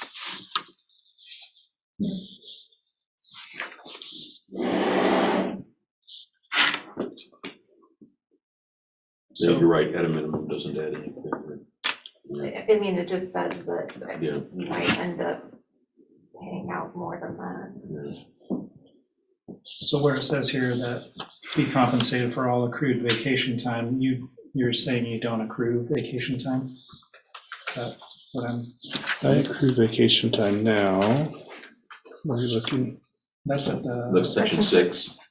Yeah, I don't know if that's a change. I think just the wording was funky. So what was there? It said accrue vacation leave at the rate of 11.4 per month. And instead it'll say shall be eligible to accrue and lose vacation leave and sick leave at the highest rate provided, which is that 14.2 or whatever. So it's an increase from the 11.4 to the 14.2. But I think the earlier language was actually kind of weird. Accrue vacation leave at the rate of 11.4 hours, and we'll continue to follow the accrual schedule. So maybe it started at a step that it was 11.4 and went up. What? Yeah, I think at the time when this was probably done, that's where in years Okay. his accrual rate would have been. I think when I first started, I didn't want to start at the minimum for new employees. I wanted to be higher, so I started somewhere in the middle. Okay. So I'm confused now, so it says vacation time, and I used PTO, because that's the terminology we use. But when I asked if you were acquiring PTO, you said no, but then you are acquiring vacation time, so Yeah. days off, I guess. There you go. Right. Yeah. So the PTO, I don't get PTO. I do get vacation time, and I accrue sick leave. Right. Sick leave is 8 hours a month for all employees. Right, Vacation time depends on how long you've been with the city. right. I currently accrue 11.4, and I'm asking to accrue the 14.2. It's in the handbook, and I don't have that right, so I have it here somewhere. So it's 14.2. So that's an increase from 11.4 to the 14.2 per month. Right. And then I also accrue the executive leave, which is for essentially compensation for the after hours Sure. meetings that I do. Yep. So anything over the 40 hours per week. And I'm just asking for a flat 12 instead of 8 hours per month for 12 hours per month. So I those would be gotcha. the 3 accruals. I'm digging you there, so no problem there. I'm going back to the sick leave the maximum payout, it says is 360, but that's indicates that that's not the maximum you can accrue. Right. I think it's Accrual rate half. is higher. The accrual, I think the maximum accrual is twice that. The payout is half of your maximum accrual. That just seems massively It's- excessive to me. And that's why we want to look at it. But again, we don't want to put a hardship on any of our employees when we don't know what's available to them. We I did hear do, what your words are. I'm just we- saying, it seems like a lot of sick leave. You can acquire 700 hours of sick leave, and it's just on our books as a liability which is, indefinitely. yeah, and we did look at that, and we did, we have brought this up to the unions as well, and did not have as much traction there as we would hope to have. And just to be clear, this is the same that all employees are getting. So this Yeah. this isn't different, it's just Right. recognizing We it. just don't get to see it. It could just say, Sure. per the- We get to see right, it. it could just say per the employee handbook and it wouldn't be there, but this is what it is. But But I think Just it's is right. noted. I did try to get some, I don't like the outstanding liability there. I tried to pull back this year, I'm showing cards on sick leave accrual and vacation accrual. I tried to drop these accruals back because I don't like the liability out there. And it did not get very good traction at all with either union or not non-represented anyone. either that we talked with. So what's your what is an employee's maximum accrual of vacation time? So it's 14 hours per month is the top. So it's No, I whatever mean, your, how much- Maximum how much can you accrual bank? aggregate. vacation is, Because I would have a problem if every one of our employees could bank 720 hours. two of times vacation. their annual hours benefit. So 14 times So 12 times 14. 14 times 24. 360. I wonder if Counselor- it's close to that number. It's kind of like the math. Counselor McMorro. 336. 336. That seems, okay. That's not egregious, but that seems like a lot. Well, and the intent is to use it for vacation, right? So I mean, We've really been pushing that.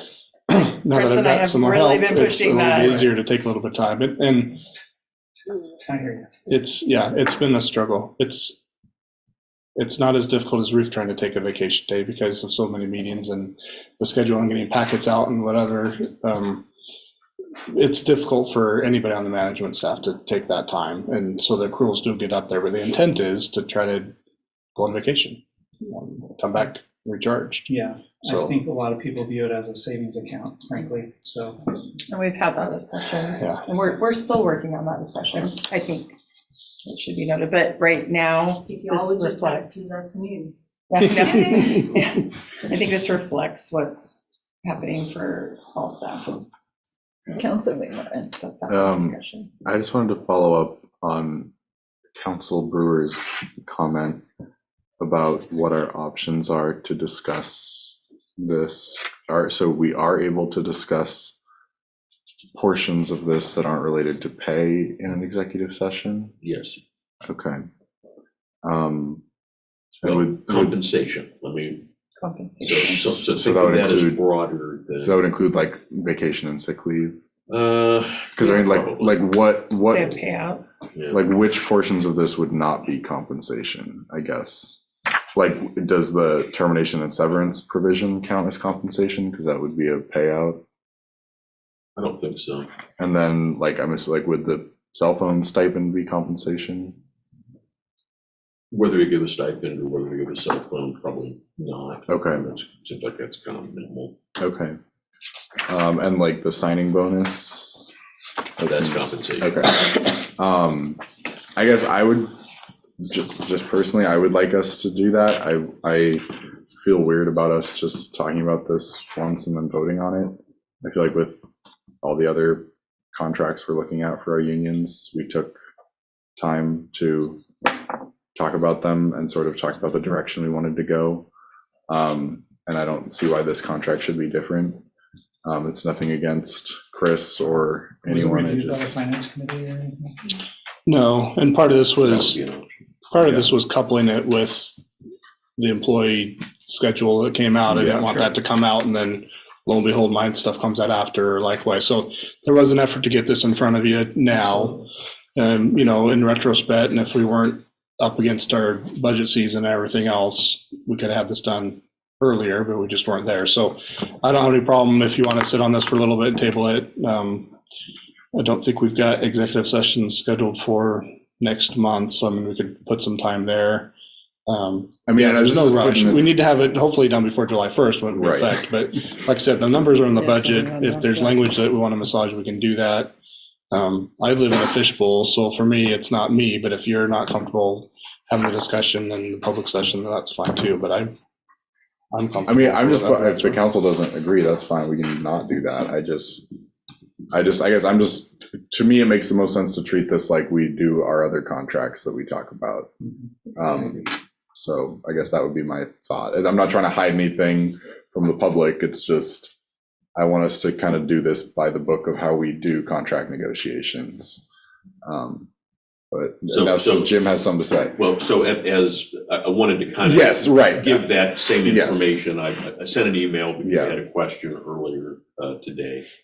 The public meetings laws have exceptions for things that you can take to executive session. Yeah, And you can take performance, you can take discipline, you can, if under some circumstances, you can do hiring in executive session, except for compensation. And the idea is it's public money, and that's a policy decision. And it feels funny to the council, but as Chris said, all of the money stuff is public, and public employees live in a fishbowl. Anybody who wants that stuff can get it. It's just not the same level of privacy that people in the private sector are used to for what they get paid and how they get compensated. So that part of it, I hope you feel pretty comfortable with. I know it feels awkward because we're talking about somebody's livelihood, and if you disagree, and it ought to be $50 a month, not. You may feel peculiar about that. The other things you can talk about in executive session, if you can tie it, because I think we can tie them to, it's the continued employment of the city manager.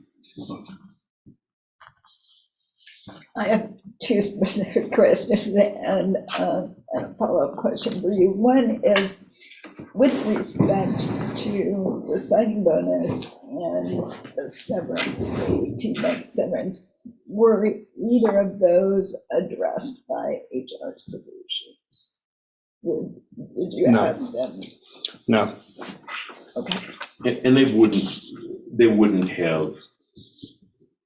These are individual contracts, and they're looking at stuff in aggregate. So we could probably get from the league some information about what's kind of standard in city manager contracts. I will tell you that my conversations with Patty recently have been, there are lots of places looking for city managers, and they do not have very many applicants. So you are likely to see a lot of upward pressure, more than what you're getting here. And I know from the other places that I work that police, of course, are at a premium everywhere, but so are finance directors, so are HR directors, public works directors, plant operators. There are not people coming into those positions, and there isn't a flock of new young masters of public administration looking for positions. I think part of it is, why would I go do this job that takes a lot of hours and I take a public kicking? I can go home and get kicked. So having said that, which was probably more than I wanted to, I'm sorry. We can probably get that information for you. I'll think it'd be a big stretch. I guess my comment would be, in general, I'm comfortable with all of these positions with the exception of the signing bonus. And I recognize that the public sector is notoriously generous. And that's just the way it is. But to add, in addition to all the other increases that are being included here, which are, in my opinion, are well deserved, a signing bonus seems, it's not that much money, but it's kind of enough to annoy me. So that's my opinion. So I guess the other thought I would have is what we've talked about virtually every provision of this contract. I'm not sure what we would talk about in an executive session that would improve our decision, but I'd love to hear what.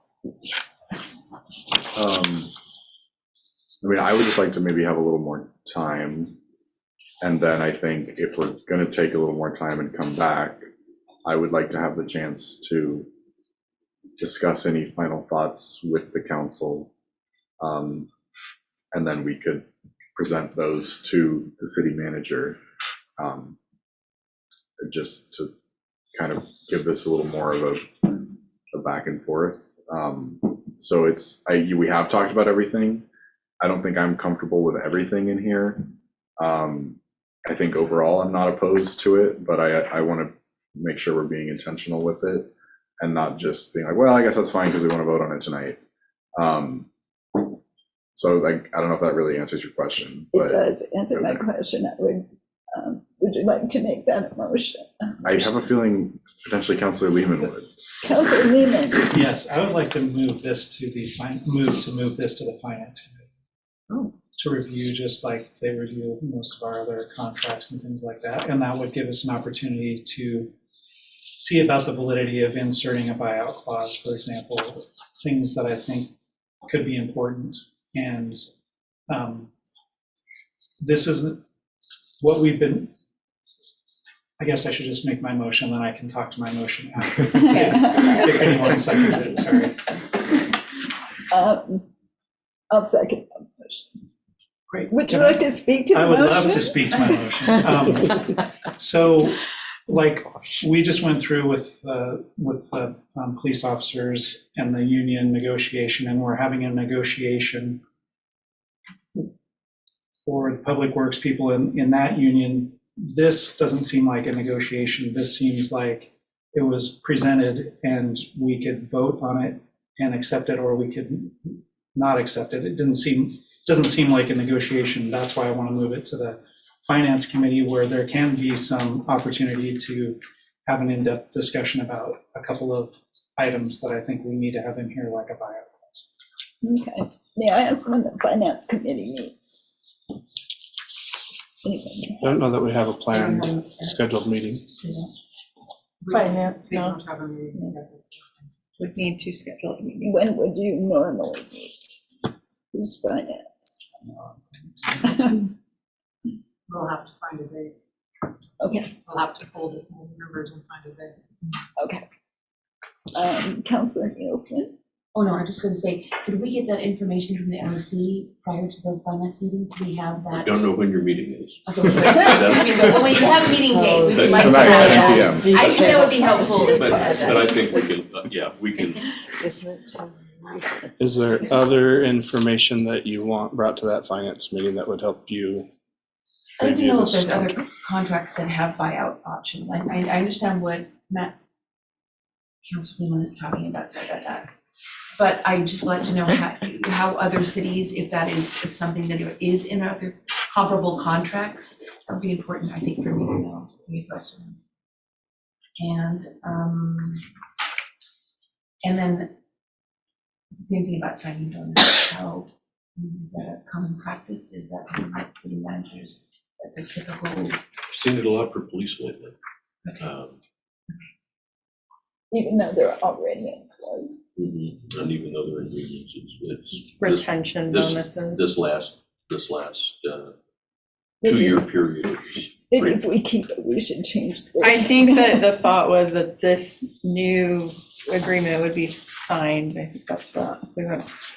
with the I'll language. take a step increase to step 4 instead of the sign-in bonus if that's problematic. I mean, And that's one of the places where, yeah, it's probably a good idea for a committee to hammer that out, because of course a step increase has that compounding value that a one-time payout does not. So I try to be pretty clear in the memo that the signing bonus is when recognition Yes. of the fact that I'm not asking for a step 7 or a 6 or a 5 or a 4.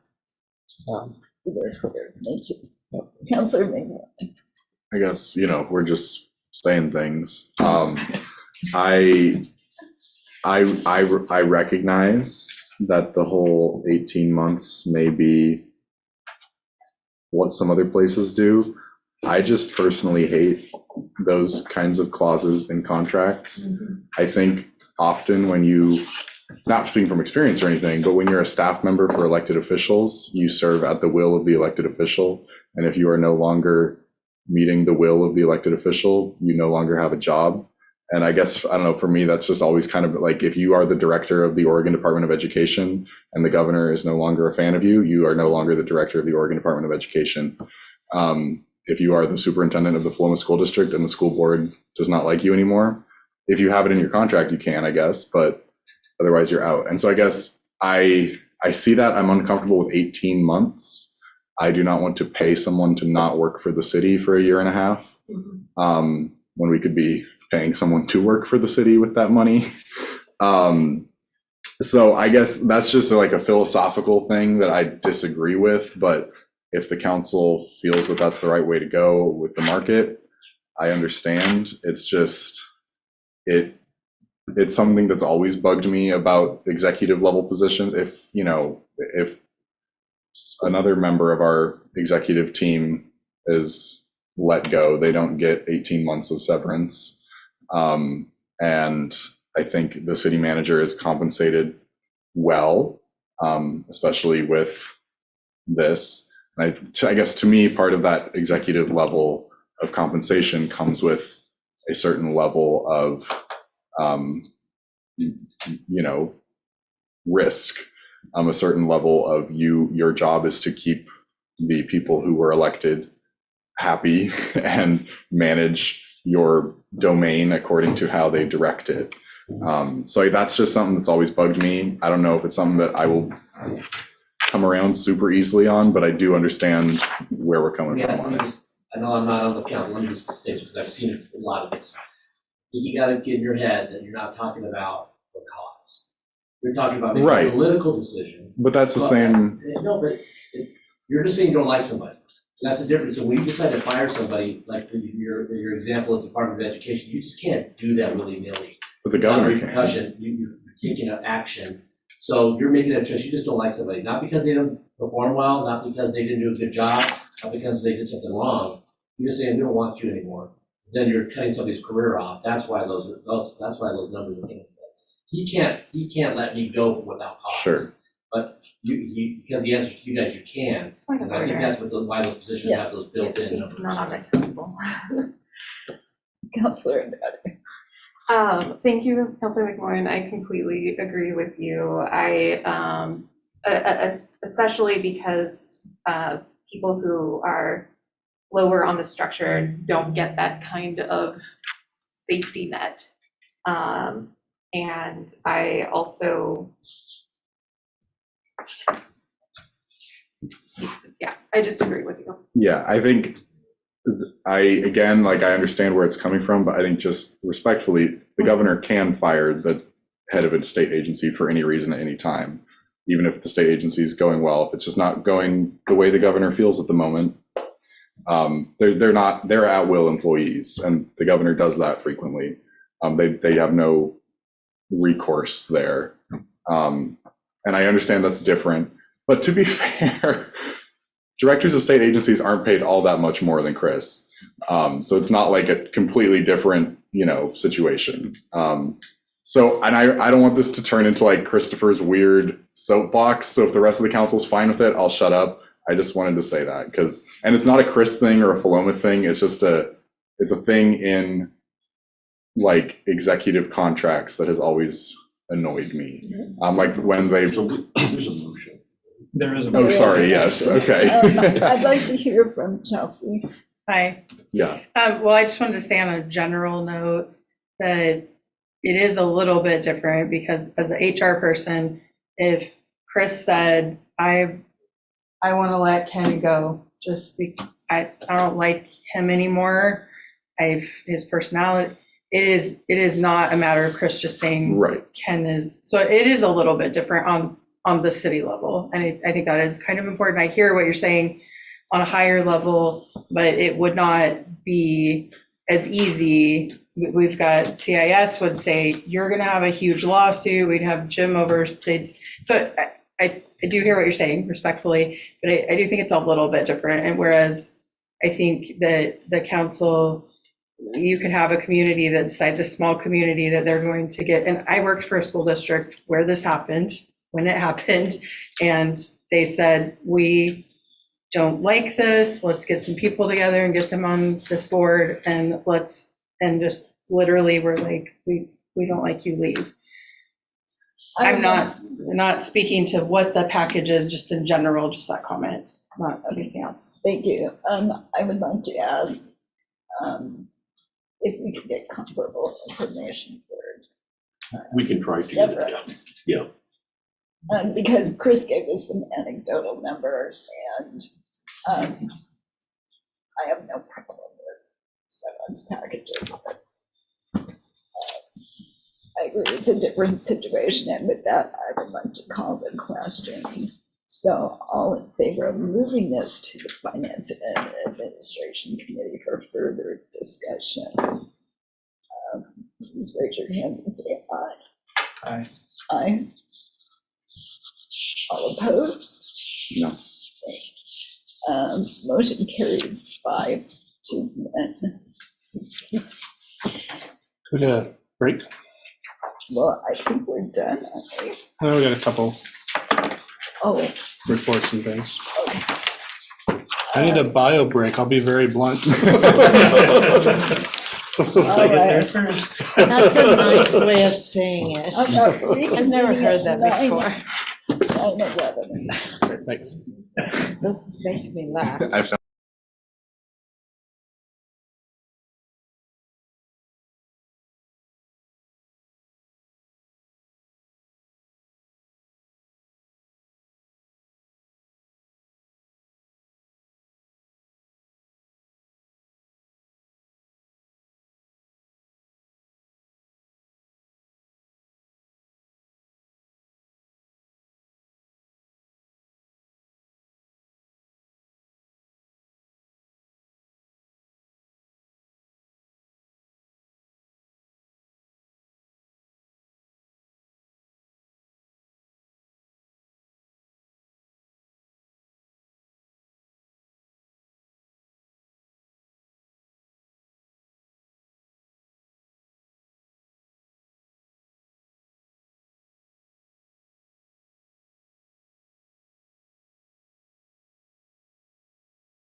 Oh, second.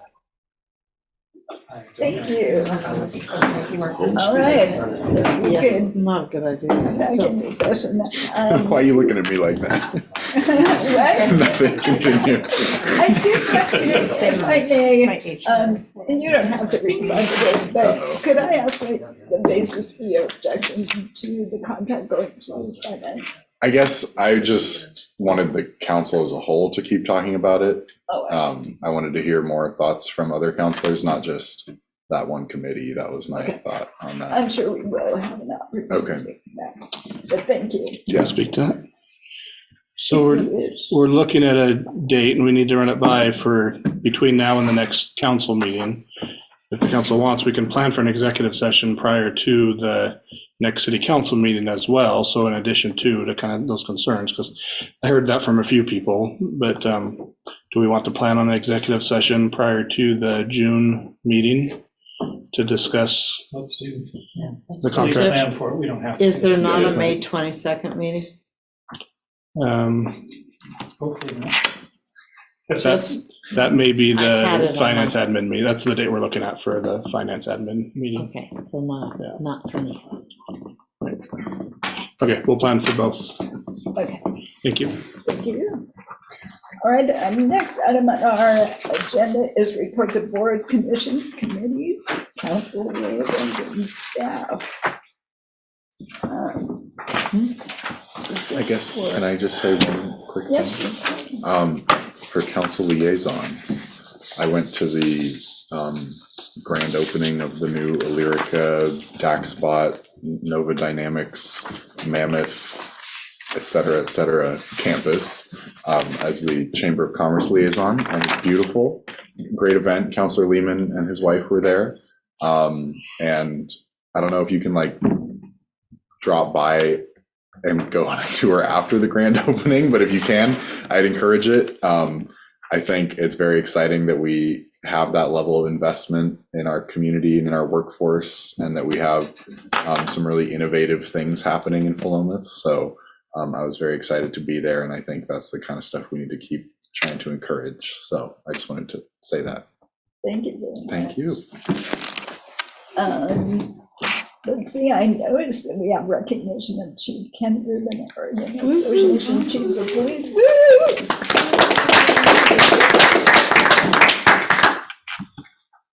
Did you want to speak further?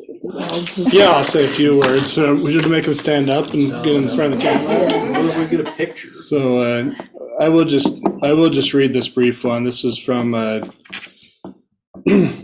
well, I'll assume everybody's read through the memo, but I do think specifically, I'm halfway down the memo here, noted this President's Award is presented to Chief Ken Rueben for his unwavering commitment to the excellence of the Oregon Association Chiefs of Police and his leadership in promoting the continued professionalism of the public safety profession. Your passion and advocacy is not only heard but felt throughout the state of Oregon, and you have represented us all with integrity and honor. So really nice words from.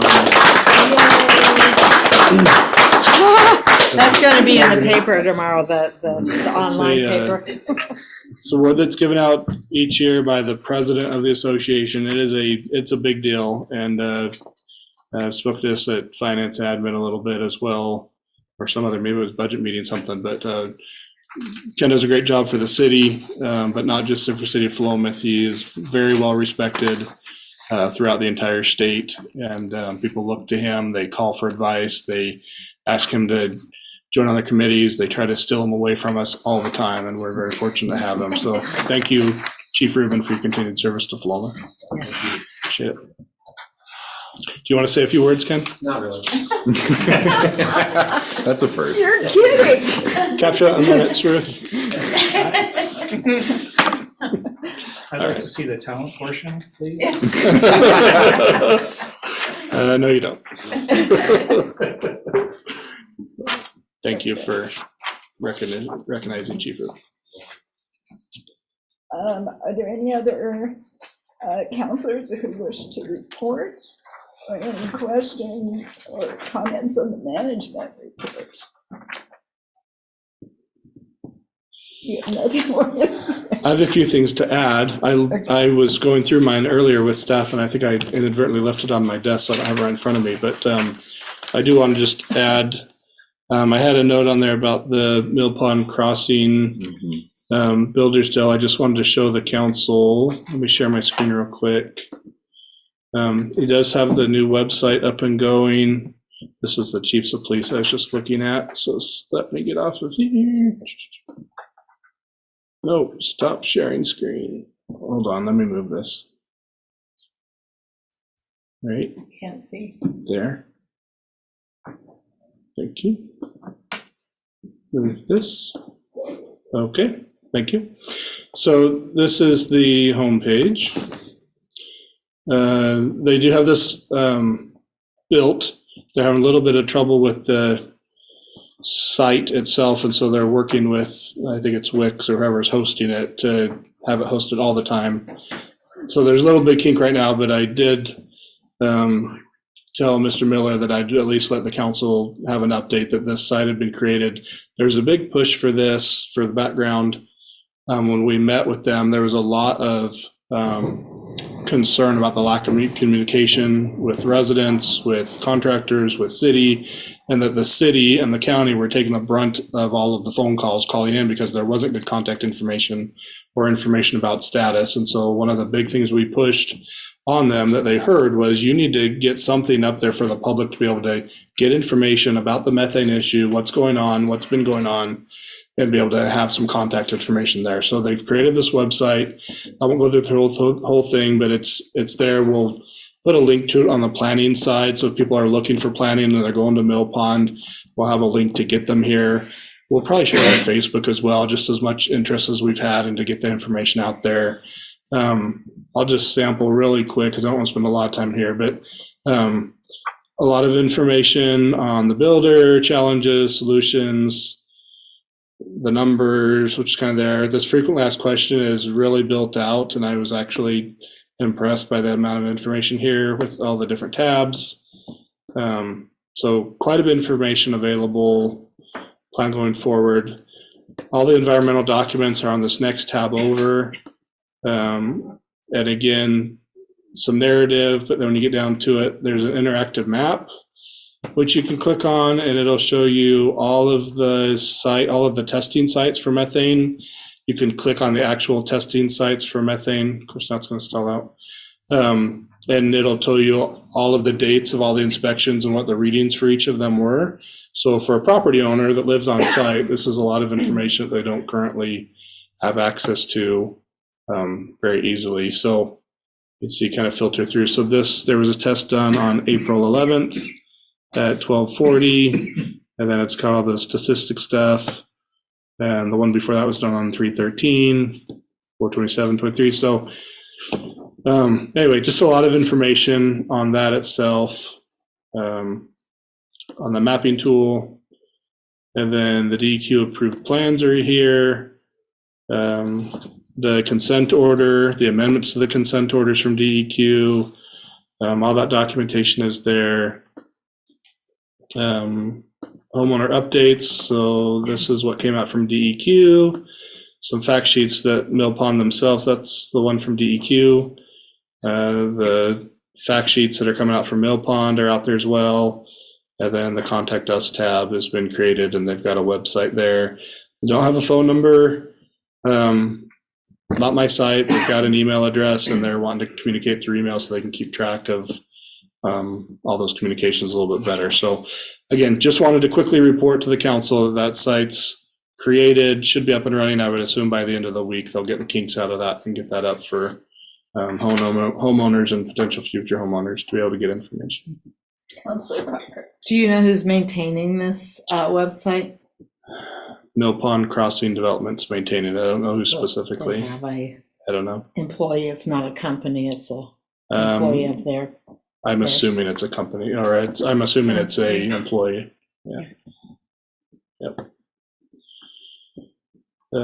So I wanted to share that. I thought I had one other thing to share. The survey. Oh yeah, thank you. The survey on ARPA funds has been out for just a little over a week, not very long.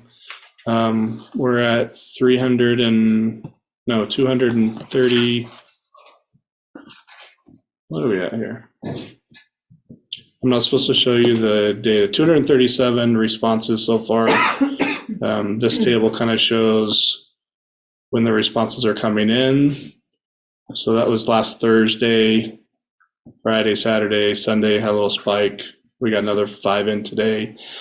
So we can either look at this data right now, even though it's pushing on 9:30, or leave it open for another week or two, bring it back to you next month. Again, there's not a lot of major time constraints on this, so just wanted to let you know we're getting out there. We'll put it out on Facebook again this week and next week and get more responses coming, but pleased to have the 230 responses already in just a week. That's a good sign. So We did use a QR code in the newsletter, by the way. There you go, fancy. Kudos for that. People use it? Fancy. Can you tell if people use it or not? I don't know if you can tell, reminds me of it. Yeah, you should be I'll have to able to look, tell where maybe. you created the QR code. I hope so. I'm gonna try. Yeah. It Can works. you, Nice. Nice. do you know if like the schools sent that out or anything? It got sent to the school. I don't know if the school sent it out. Okay, I will investigate. Yeah. I sent it to all of the Philomath Community Network folks, so great. Okay. all the other organization leads, it got sent to them, and I asked them to put it in newsletters and get it out to their email distribution lists and everything, so. It was also in the Philomath News. Woo! It still is, all that matters. So I don't have anything other additional there, but I'm happy to answer any specific questions about the management report or defer them to Chelsea, who has a copy of it. If we leave the survey open, how much longer do you know? Some of the communication did say that we would be talking about it tonight, which sort of implies that. And we just did. I'd recommend just like a week before the next meeting. We don't need a lot of time to pull that together. In fact, I can print it out, but it's a lot easier to show it and share the screen online. It doesn't, SurveyMonkey does not print results of surveys very well. It's just it's a downside of that site. But like I said, we could do even the Friday before the council meeting. Really, the Tuesday before is probably better, just so we can print off something and put it in there. So we'll find that date. I would like to see a deadline date printed so that people get inspired to get it done. I'll update the survey itself. It's got that in there, so we can put that in there. I'll just do that, whatever, Tuesday before the next Monday's council meeting. Okay. Any other questions, comments, business? All right, with that, hearing none, I will adjourn this tonight's meeting. Yay!